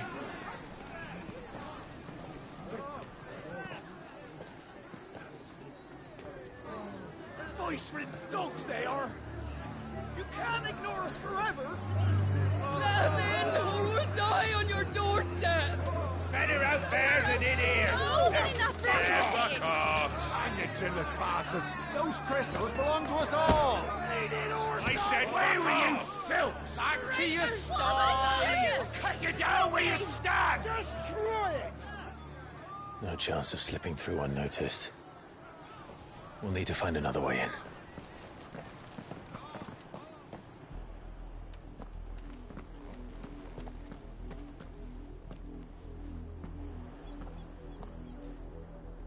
I thought we might be able to reason with the guards. Or at least bribe them. I suspect everyone in that crowd thought the same. Was that the only way in? Officially, yes. Strictly speaking, no. My uncle once told me that the nobles had tunnels built, so that they could visit town without having to walk amongst the rabble. The Lazarus.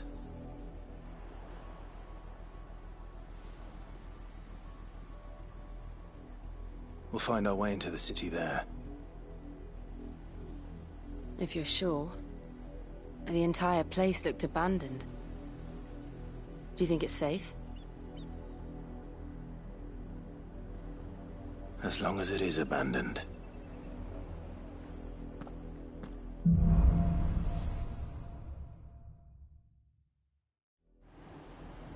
The good news is we haven't seen a single black shield since Old Hill.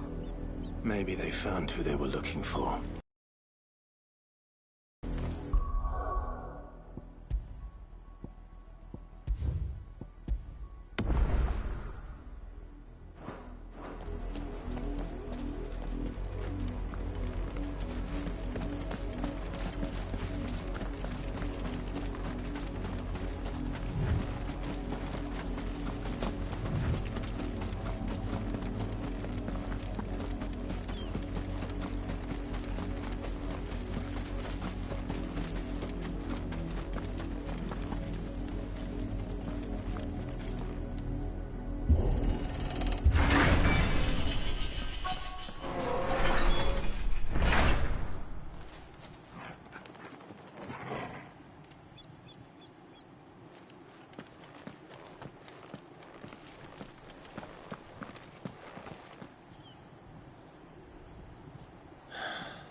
This is nothing like I remember it.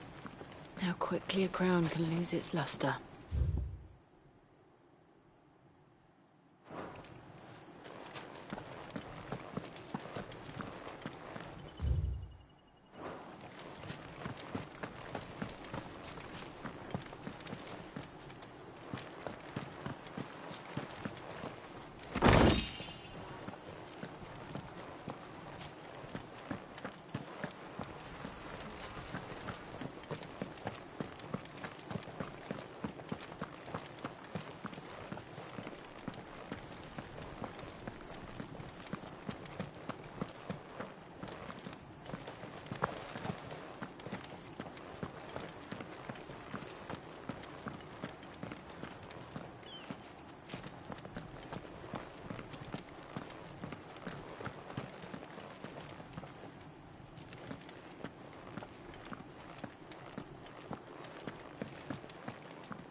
Not abandoned, then.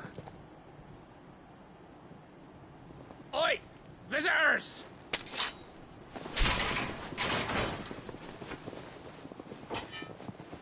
Apologies. We'll show ourselves out.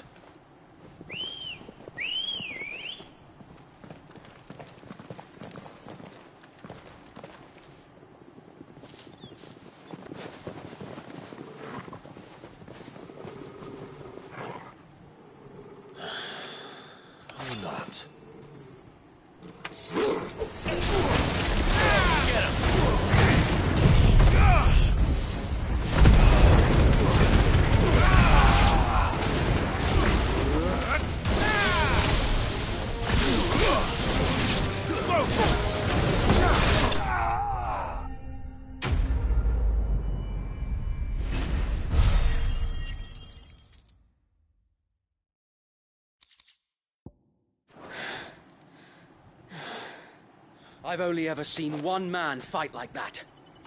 And he's long dead. Then perhaps it's time you joined him.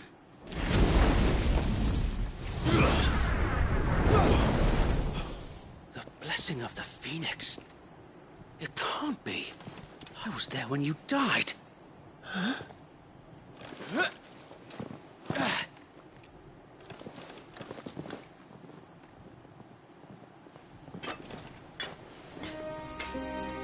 Forgive me, my lord. I knew not whom I addressed. You have naught to fear from us. Founder, it really is you. It is. So wait.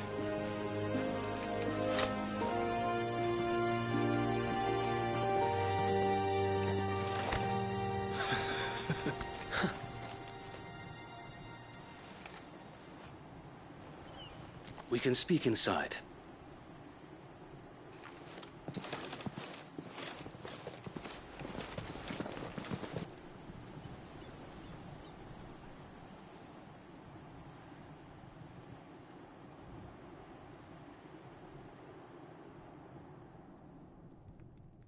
And those who wouldn't bend the knee? We left before the Empire could make examples of us, though we didn't go far. And we banded together to form the Guardians of the Flame soon after. Alas, there is only so much a handful of aging shields can do against the might of an empire. But we've seen to it that their stay has been anything but pleasant. Of late, though, we've had our hands full just trying to keep the Duchy's few remaining bearers out of the Imperial's clutches. The Cullings. We saw what happened in Old Hill. Aye. The foul work of the Black Shields and their mistress. You mean my mother? But it doesn't make sense. Even knowing what I know about her. Her hatred for bearers was no secret, but she wouldn't have been ignorant of their value to the realm. No offense, my lord, but in case you haven't noticed, the Lady Annabella couldn't care less about the realm. She barely even cares for her own home. That much has been plain since the slaughter at Eastpool. And, since granting the Holy Emperor a new heir, her obsession with bearers only seems to have grown. As to why, I don't know. Maybe she can't bear the thought of anyone having the power to challenge her beloved son. Her son? Sir Wade, the Black Shields have broken camp. They march in full force for Buick Bridge. Then so do we. Make ready.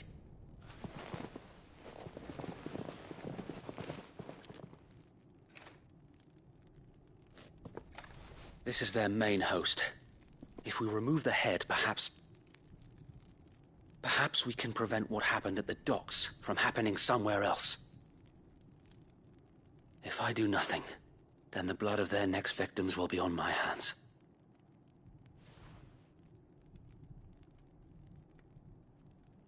Yours and ours.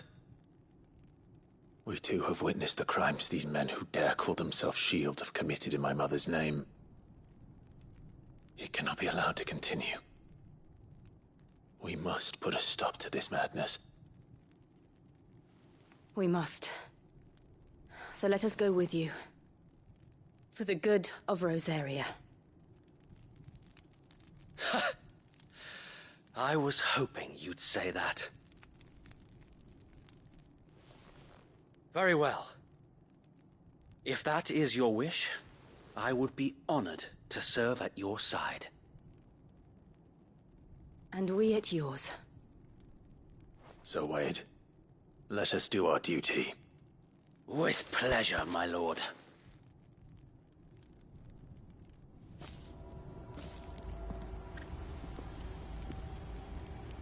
I imagine this endeavor will require more than just our wits. Then let's hope Sir Wade has a good quartermaster.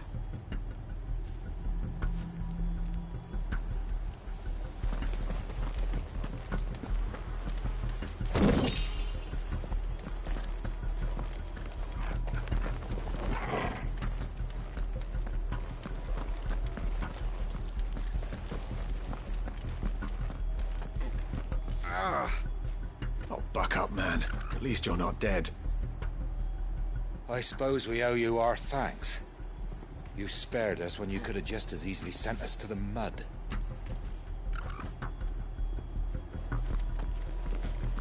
We'll show them that the fire in our hearts is not so easy. You're telling me that's the Archduke's son? In the flesh. Saw him once when I was your age.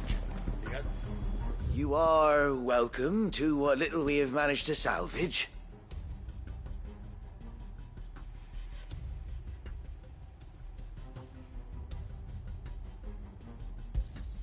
Will that be all?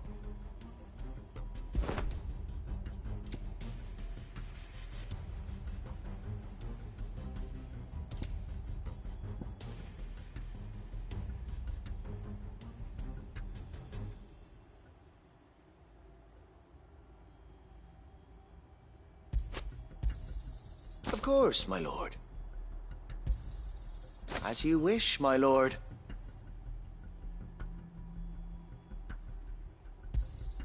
Will that be all? Of course, my lord. Will that be all?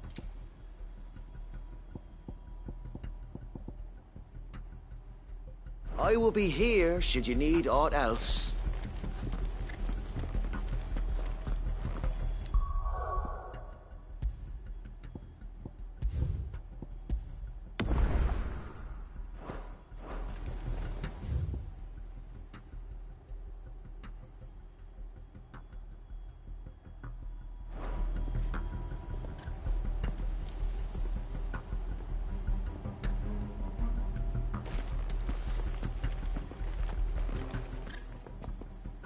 Tell us then, Sir Wade. What is your plan? Nothing fancy. You, Lady Jill and I make for Buett Bridge, and provoke the main host at their encampment. Sensing an opportunity to end the Guardians, the Black Shields will call for reinforcements, who will be met from the rear by parties of my brothers hidden throughout the surrounding hills. This will allow us to wage battle on the bridge without fear of being overwhelmed. While the Black Shields have an advantage in numbers, you see, they prefer to fight in small units, which we can use to our advantage. How small exactly? Small enough, now that I have you and Lady Jill for company. I doubt I could have done this on my own. But until we arrived, that was your plan. You haven't changed a bit. Sir Wade, the bearers from Oldale have been laid to rest. Very good. Now make ready for battle. As you command.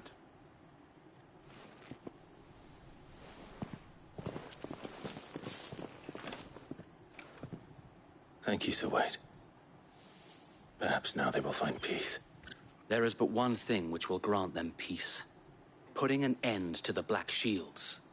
And so we shall.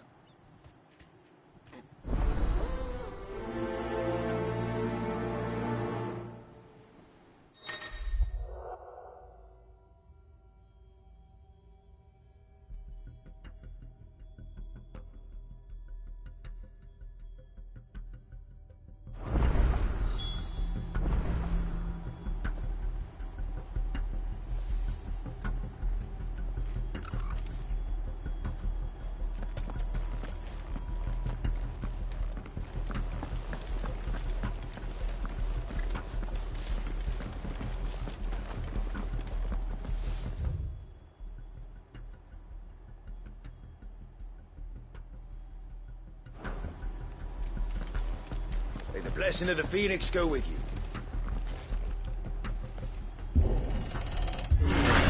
How long have you been pursuing the Black Shields? Since they burned their first village. We tracked down the bastards responsible and fed their corpses to Stillwind. Suffice to say, that got their attention. It's been a game of cat and mouse ever since.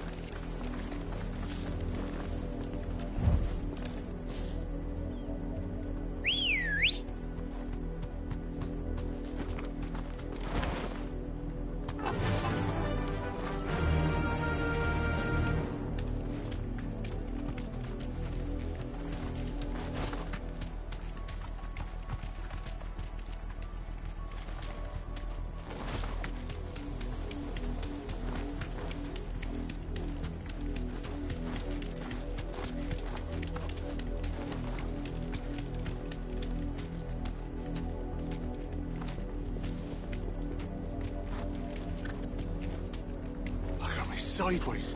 How was the Black Shields? Come along now. The bastards are lucky. There they are. On your command, my lord.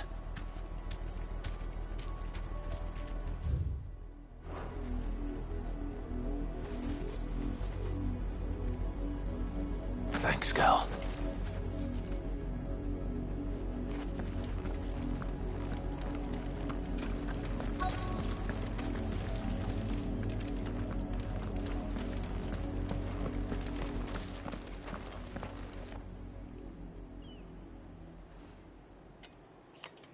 What is it now? I told you! We bear a message for the Vicereine. From the Guardians of the Flame. Ha! You presume to tell us that a pair of filthy vagabonds, a woman and a dog, could guard aught against the might of the Black Shields? Then come! Die along with your flame! Forest area! Forest area! Your petty revolution ends here. On these our swords we swear.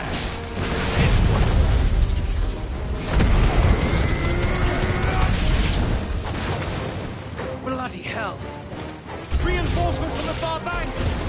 Another one meant to fight their battle for them.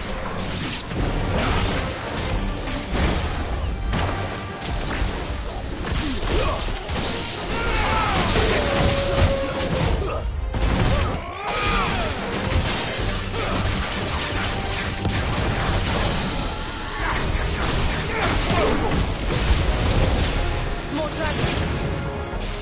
Worms. The Imperials aren't taking any chances. I can't say I'm flattered.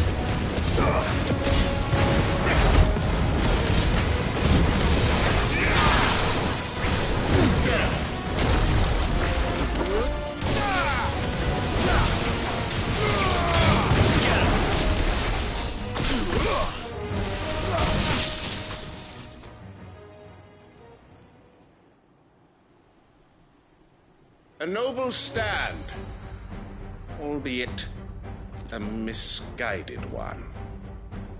In taking it, you have but proven our point. That this land is in dire need of cleansing.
I don't see any more. Nor do I. The plan worked. It did.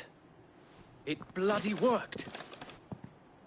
We sent every last one of the rotten bastards straight to the mud. Lord, perhaps this will be enough to stop the Cullings. For the time being, at least.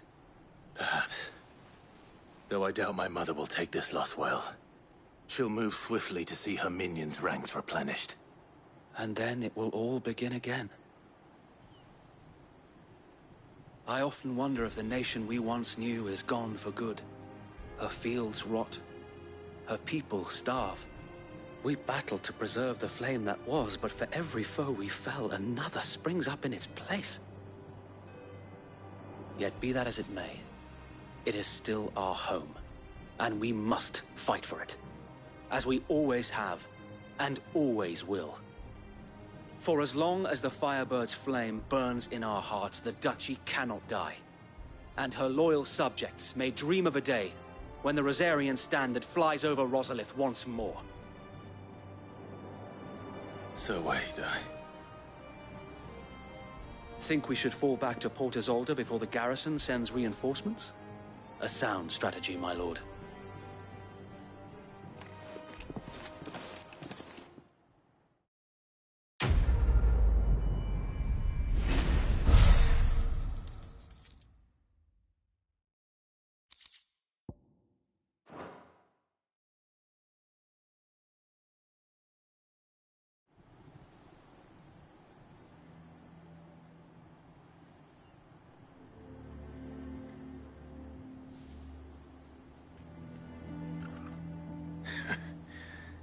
And how long has my uncle been funding you and your comrades' endeavors? Since the beginning. Lord Byron was the first person I turned to after forming the Guardians. And had I known of this tunnel back then, I wouldn't almost have been hanged by the city guard for trying to sneak over the wall. I suppose a formal request for an audience would have appeared suspicious. And appearances must be maintained. Were the Vice-Regency to catch wind of Lord Byron's involvement in our movement, they'd seize his estate and send him to the gallows, where he would be of no use to anyone. And so, though it sickens him to the soul, he plays the part of the loyal lord, knowing that one wrong move might prove his downfall. It is why he remains ever vigilant. Don't be surprised if he refuses you an audience, especially since you're famously dead. Then I will have to think of a way to prove that I am neither wraith nor wrongdoer. I might have something which could help with the latter. It's the mark of the Guardians. Display it, and those who love Rosaria will know where your loyalties lie.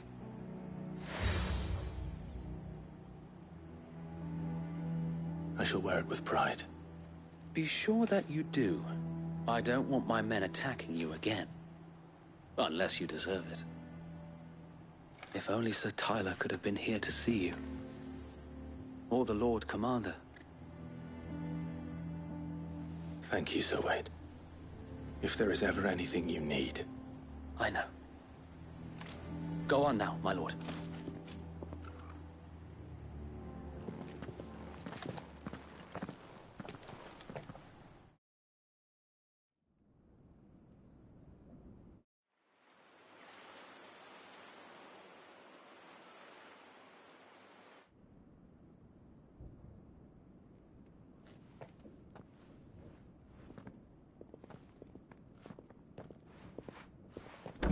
How accommodating. Do you really think they believe we are who we say we are? Not a chance.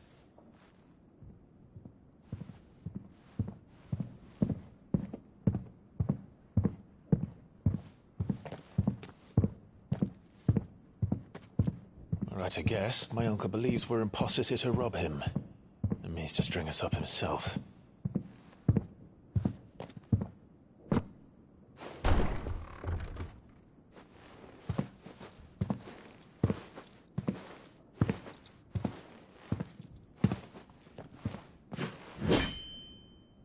Imagine my surprise when I was told my nephew had come to visit.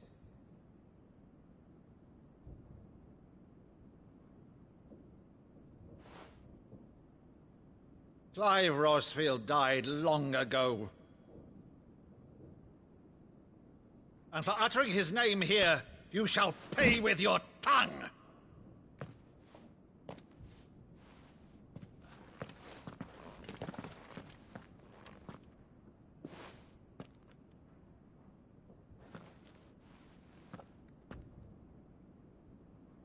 You would mock me as well?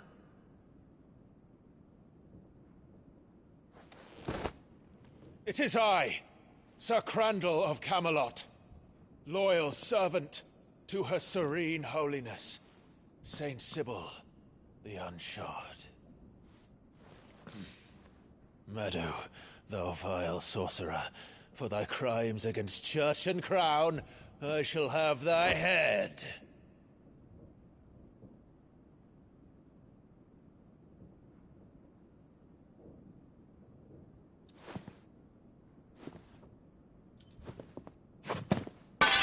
Curse thee, infectious flax wench.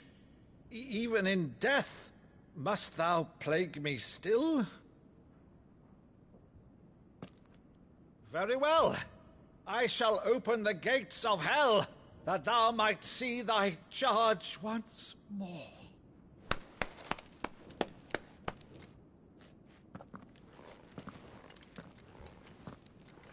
Bravo, Uncle.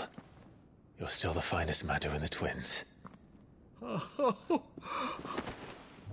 Clive, my dear boy, it's really you.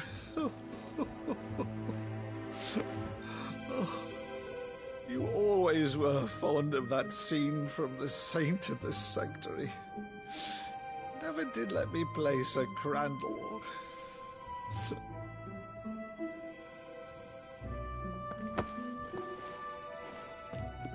I have a favor to ask, Uncle Byron. Rutherford, inform the kitchens. There'll be guests. We dine immediately. But, Uncle... You can't very well regale me with the tale of your miraculous preservation on an empty stomach. Go on, sit.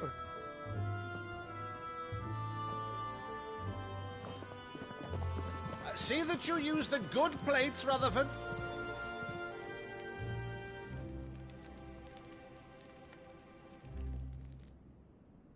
So you arrived late to one of her cullings, did you? Since becoming Vicereine, Annabella has been a constant thorn in Rosaria's side, but these atrocities are a new low. Something has changed. Quite what, I don't know, but the woman we knew is gone, and a monster sits in her place. A monster? For better or worse, I've been charged with governing this town, and thus must maintain the illusion of obedience. That's all I can do to aid Wade and his merry band of revolutionaries. So he's told us. You have risked much for Rosaria. Our nation will be forever in your debt.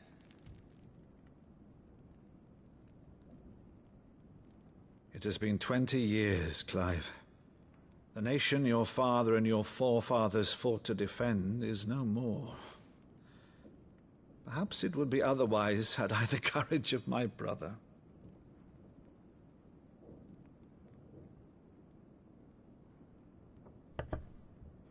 All right, if it's a ship you require, a ship you shall have.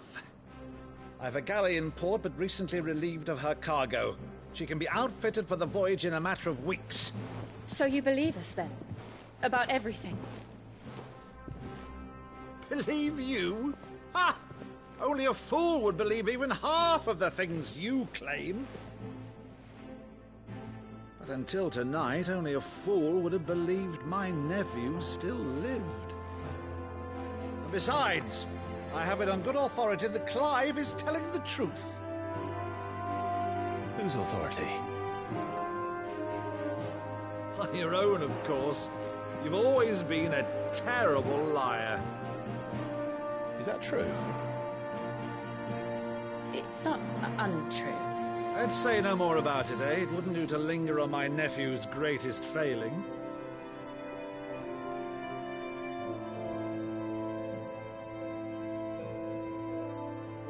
The one thing I cannot believe, though, is all this about you being Sid? You were always such a good boy, but now you're quite the outlaw. Which, if I'm not mistaken, would make me an outlaw's uncle. Right then, who shall we pillage first? Rutherford, fetch me my cutlass. This will be fun.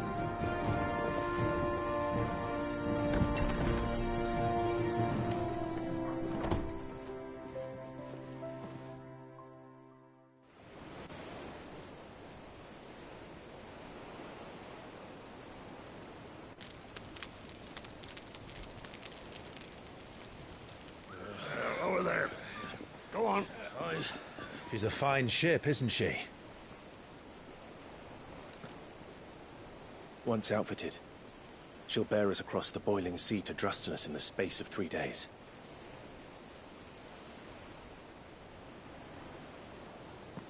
Something on your mind?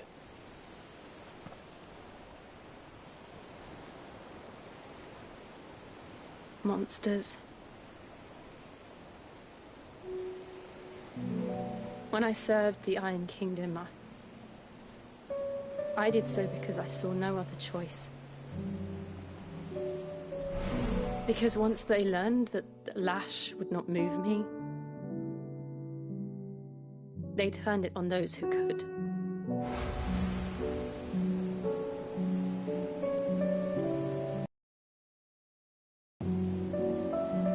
And so I became their puppet. I let them pull my strings, telling myself it was not my hand that swung the sword, but another's. I removed myself from the truth so I wouldn't feel the pain it caused.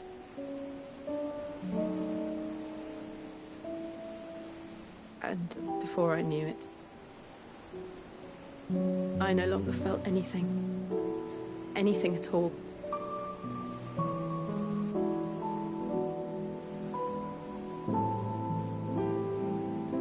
I had become a monster. Jill.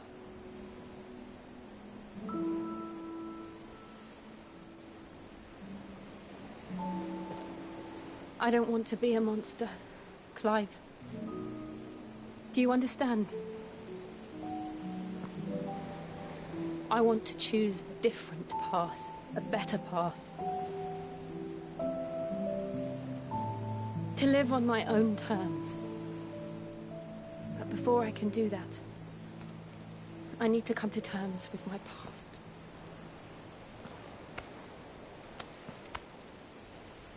And when you do, I'll be standing there with you, just as you stood with me.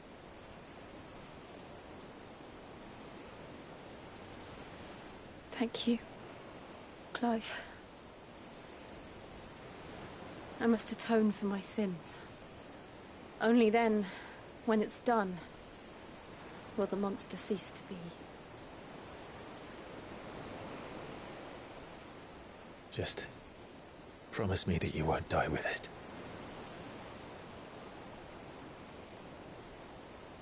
Now, let's get some sleep. The journey back to Benamir is long, and there is much to tell the others.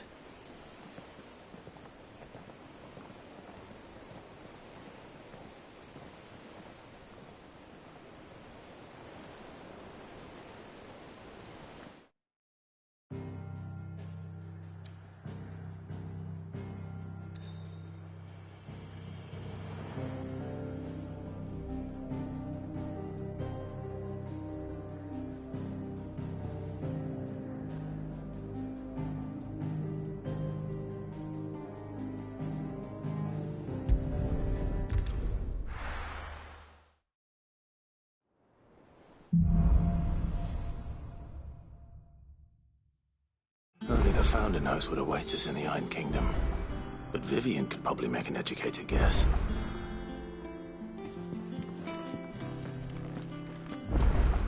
It will be over soon. One way or another.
Deadlands wouldn't be half as bad without all the bloody dust.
Monster's taken quite a liking to Lady Karen.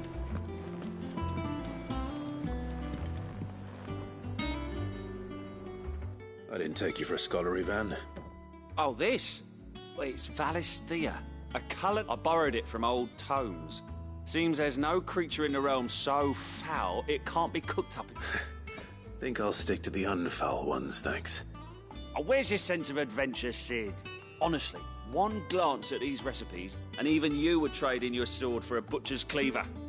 From spit roasts to sweetmeats, this book has them all. What I wouldn't give... If it's my blessing you're hoping for, then by all... Well, I'm no hunter, Sid. The first tunnel worm I came across would be the death of me. But you're made of sterner stuff. Would you help me resurrect... Something tells me you won't be taking no for an answer. Fantastic! Thank you. So, dare I ask what's on the menu? Chance's Stew. It was once a favourite among the gourmands of Oriflamme, if the author is to be believed. Though Molly's never heard of it. The only problem is that while the recipe is extremely detailed in most respects, it's infuriatingly cryptic as to the main ingredient. A beast, no doubt. Most likely something that would make easy work of a simple cook with more broth than brawn, but unwanted violets. I've no idea what they might be. Does the book say anything else? Well, only that the sweetest violets sprout atop the bed of roses. Roses? Rosaria, perhaps? One of the butchers in Martha's Rest might know something. I'll ask next time I'm there.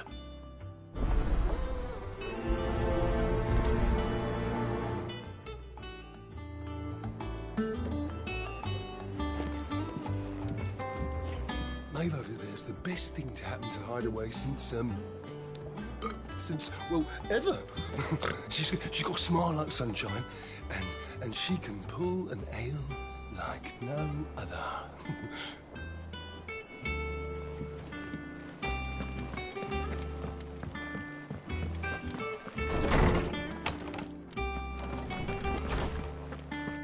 Did you come to borrow a book, Sid? We can't have this one till we finish. Is there something I might assist you with, Clive? I have compiled some new entries, if you would like to see them. You wish to study the tomes?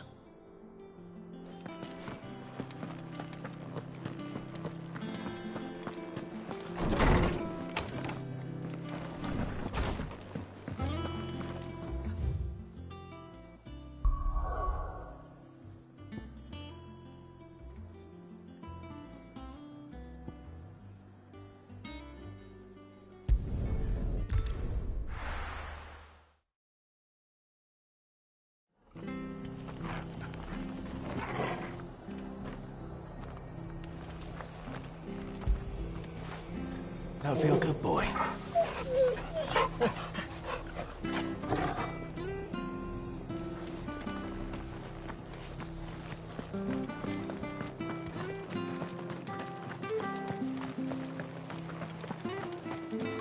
Thank you for sticking with us. Those of us who are still here have to look after each other, don't we? Ah, welcome. Times may be hard, but if you got the gill, I got the goods. What can I do you for? Unwanted violets, if you have them. Though I'd gladly settle for learning what they are if you don't.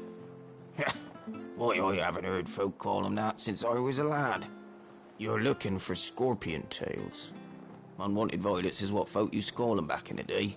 They turn a wicked purple when you boil them up, hence the name. Used to chuck them in the pot when there weren't nothing else on offer, when there was a war on, that sort of thing. Thankfully, times aren't yet as hard as that. And even if they were, you wouldn't find anyone selling them these days. Do the scorpions still live nearby? I dare say they do. 3 Reeds would be your best bet, if memory serves. Thank you. You've been most helpful.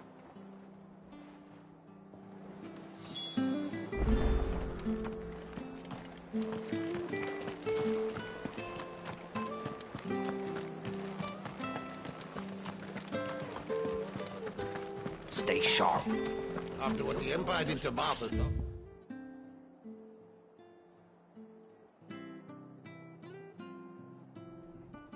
I'd be daft to stay. Well, we do know one thing on like this. I won't have any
I know what I'm up against. This one.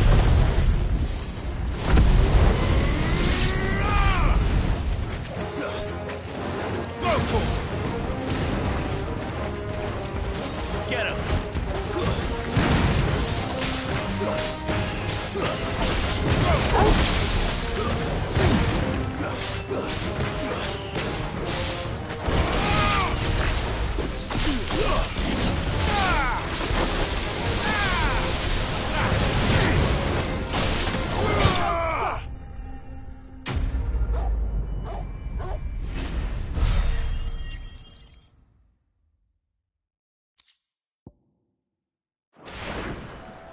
I better get this back to Yvonne before it goes bad.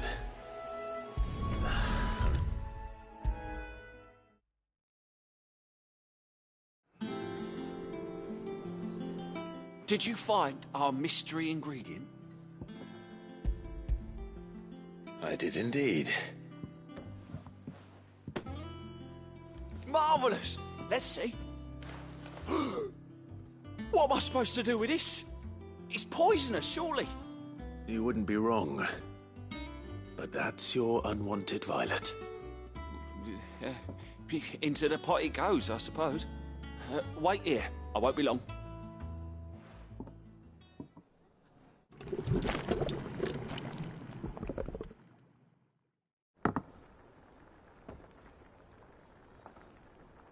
I present Chance's Stew, risen once again from the ashes of obscurity. Grab a spoon, Sid. Let's eat while it's hot. I'm, not hungry. Well, it'll be too late once I've licked the bowl clean. Your loss.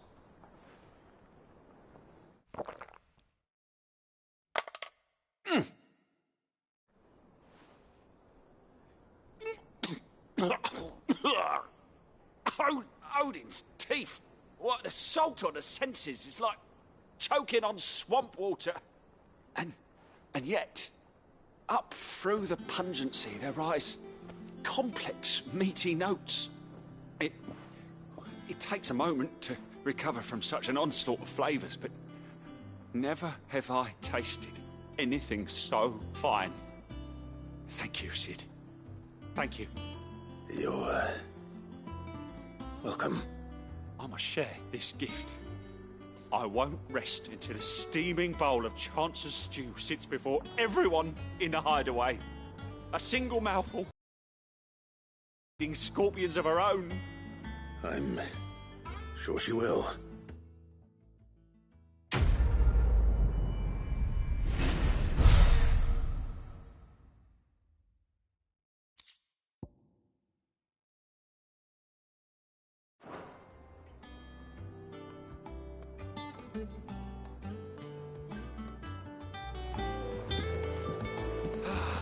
Well, that was certainly not what I expected. I wonder what other surprises I would...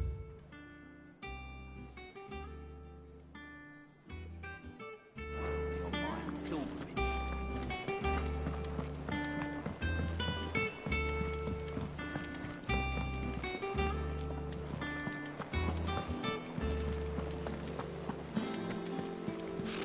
Typical nobles.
How did we never hear There are about these new guardians billets of the being flame? posted every day. Same way they never heard Not about enough us, I swords to expect. see to.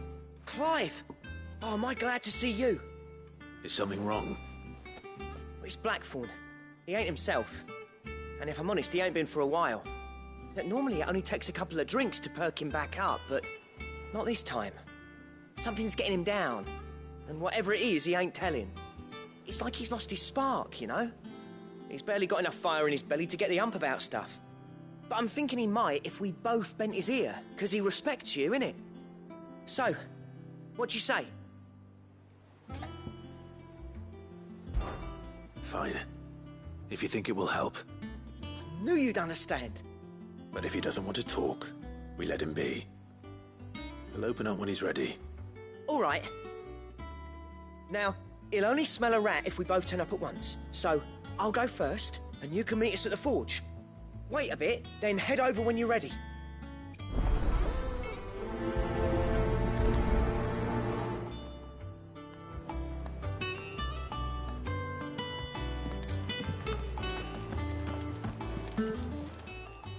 How may I help you today, Clive?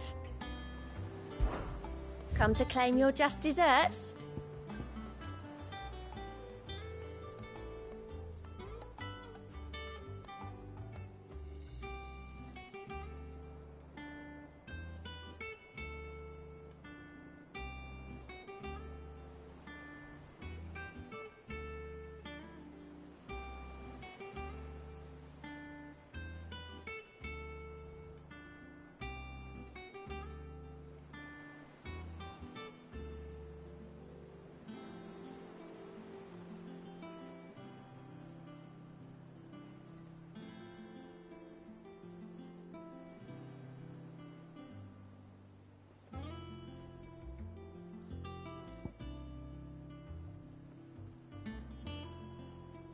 Come again. I may have more for you.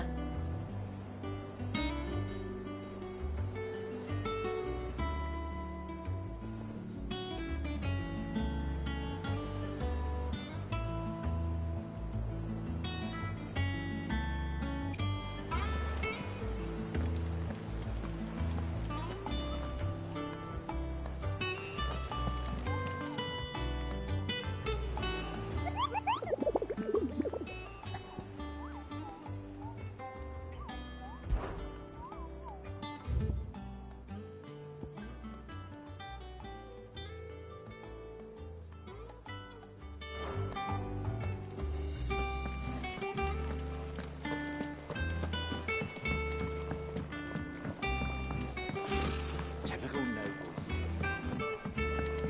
I could have sworn we had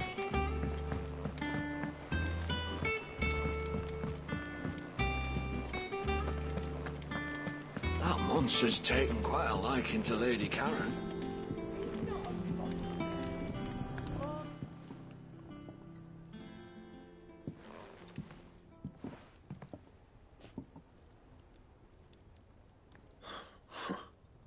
First August, and now you. What you pair up to? What's it got to do with me? August was worried that something had been weighing on your mind. I thought you might want to talk about it. Did you now? I told you not to stick your nose in my business. What'd you go and do? Clive just wants to help, innit? What's so bad about that? Talk to him. You never know, you might feel better for getting it all out in the open. Please, mate. I'm worried about you. Phil shut you up. It's nothing, really. Stupid. Not the sort of thing you bother people about. Why don't you tell us all the same?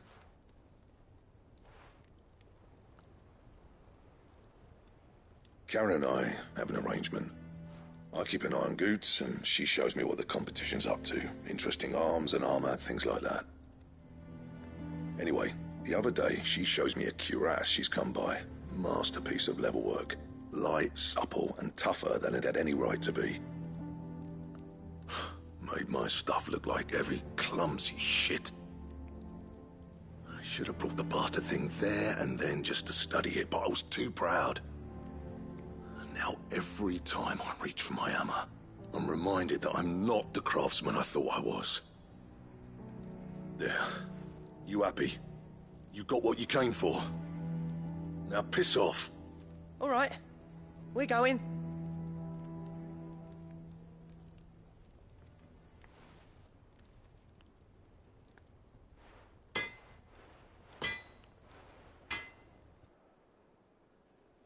I always thought of old Blackthorn as a bit of a force of nature.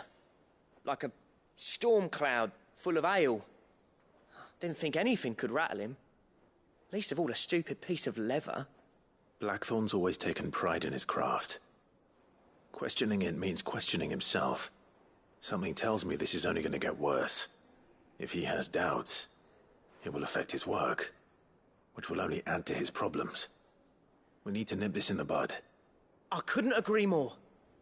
He said he should have bought that cuirass. Perhaps we should track it down for him. Assuming you're happy to help, that is. Too bloody right I am. Glad to hear it. First things first, then. We need to speak to Karen.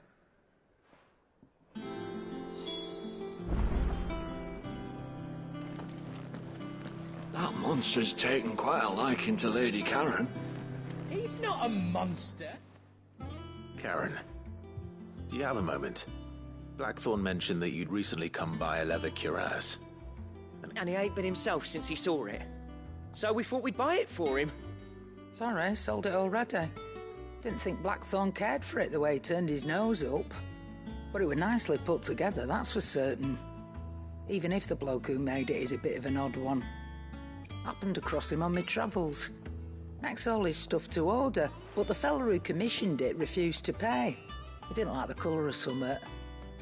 So I took it off his hands for a fair price.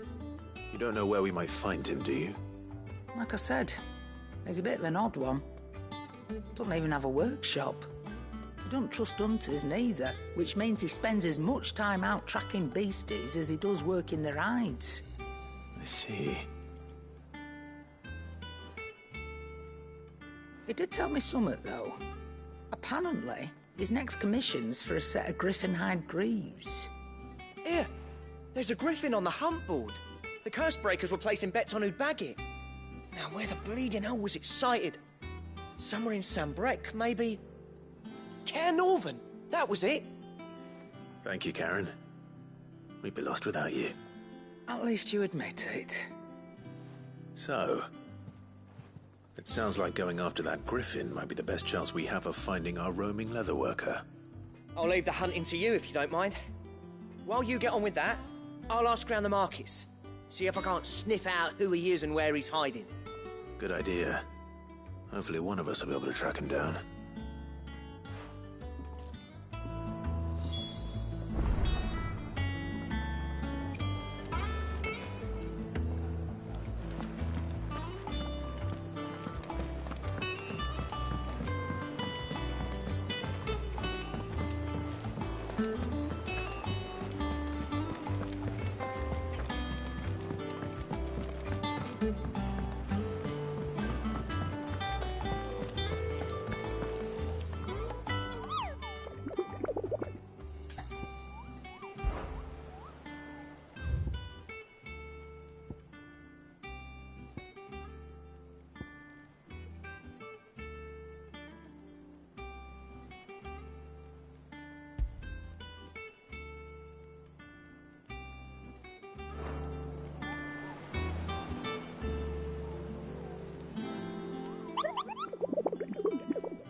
A part of me thought Drake's head might be the last crystal we ever cracked. But I'm glad I was wrong.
Good day to you.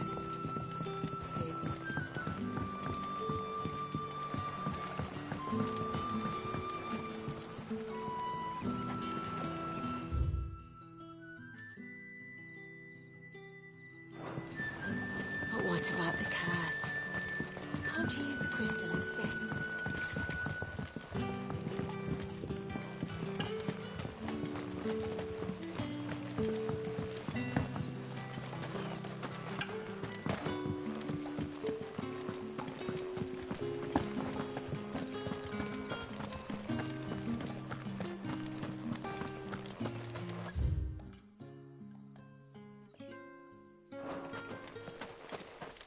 No use calling Ambrosia now.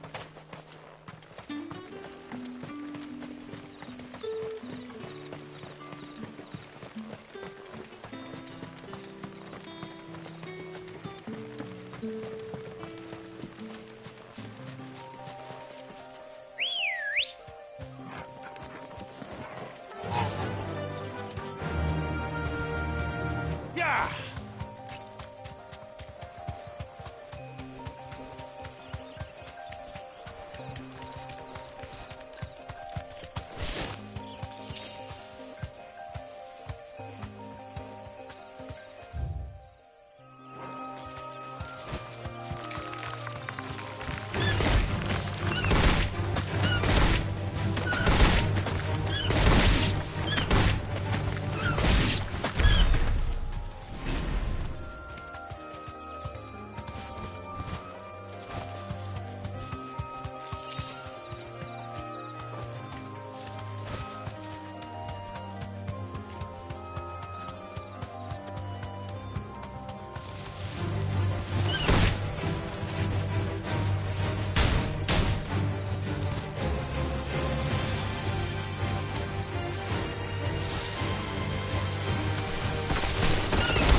Ready, go?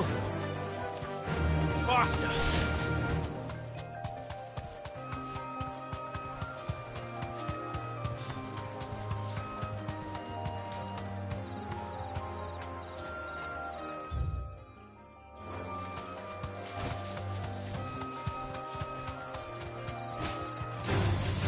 All right.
Griffins don't exactly make for easy prey. Let's hope our craftsman hasn't bitten off more than he can chew.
Something there, boy?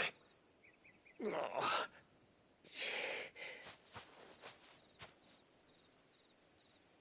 Could that be our man?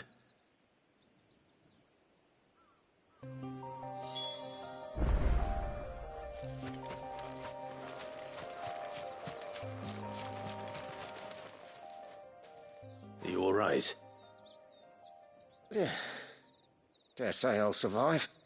That griffin caught me before I could get an arrow off. Must have lost sight of me in the grass, though. I'd be dead if it hadn't. More likely than not. The name's Camille. I'm a lowly leather worker, if you couldn't tell by the smell of me. Not so lowly from what I hear. Do you remember selling to a merchant by the name of Karen? She's not an easy woman to forget.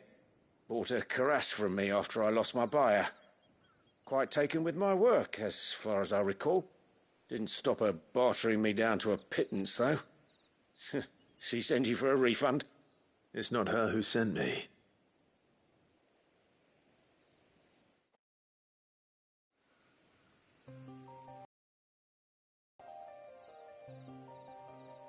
Well, consider me flattered. You should be. He's a master of his art, and not an easy man to impress. Blacksmiths are proud folk.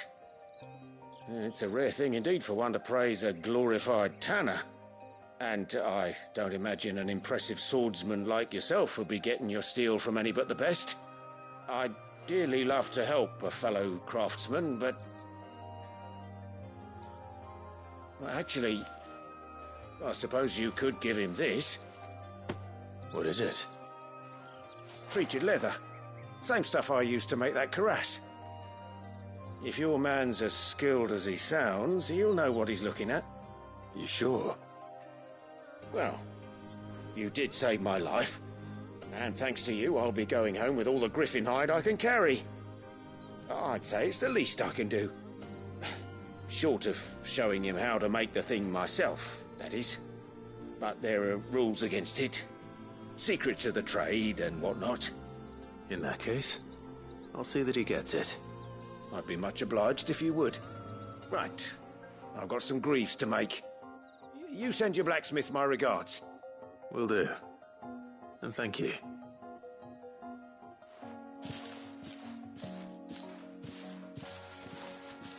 Hopefully this will sweeten Blackthorn's mood.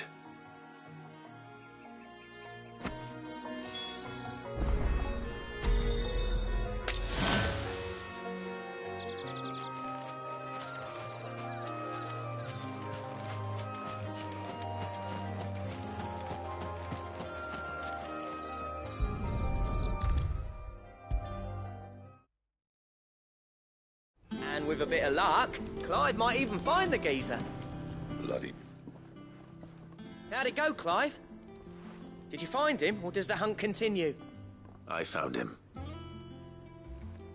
And he asked me to give you this, along with his regards.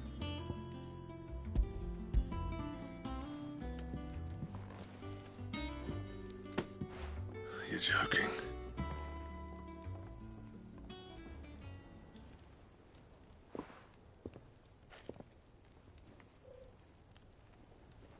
He said he wouldn't teach you how to work it, but that if you were as skilled as you sounded, you'd have no trouble understanding how it was done. So that's his secret. Crafty bastard. He's layered and cross-grained it. Good few times, too. No wonder it's tough. And that's no ordinary oil he's used to get that finish. Oh, this is fine work. Even finer than I thought. Yeah? I'll take your word for it. Just looks like leather to me. Still, I'm glad you're happy. Here, Clive. You didn't happen to catch the fella's name, did you? Camille, I believe. I thought as much. There ain't many leather workers in the realm daft enough to do their own hunting, see? And his name kept cropping up when I was asking around. Turns out he's from Tabor. And again, most leather workers are. But our friend Camille guards a long-held family secret, the details of which are the subject of some debate in the leather-working community. Then we better keep this close to our chests. Listen, sorry for putting the both of you to all that trouble. Should have kept my moaning to myself. Still, I'm glad you found him. This has cheered me right up. That was the idea. Clive's idea, anyway. He did most of the work. It's good to have you back, Blackthorn. Just don't expect me to go turning out work like this. There's a reason he does his own hunting. He knows exactly what hides to look for. And that's how he gets them to layer up so nicely. And don't get me started on how much oiling this leather would need. But I reckon I can make something about as good. Something a Cursebreaker will have no trouble caring for. Anyway, enough narrowing. I've got work to be getting on with.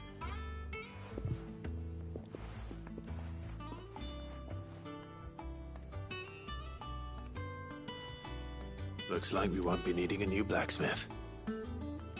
As if there was a better one out there. It wouldn't have been the same anyway. No one spins a yarn like old Blackthorn in his cups. Right, now that's sorted, I've got duties to attend to. Thanks, Clive. You've given me my mate back.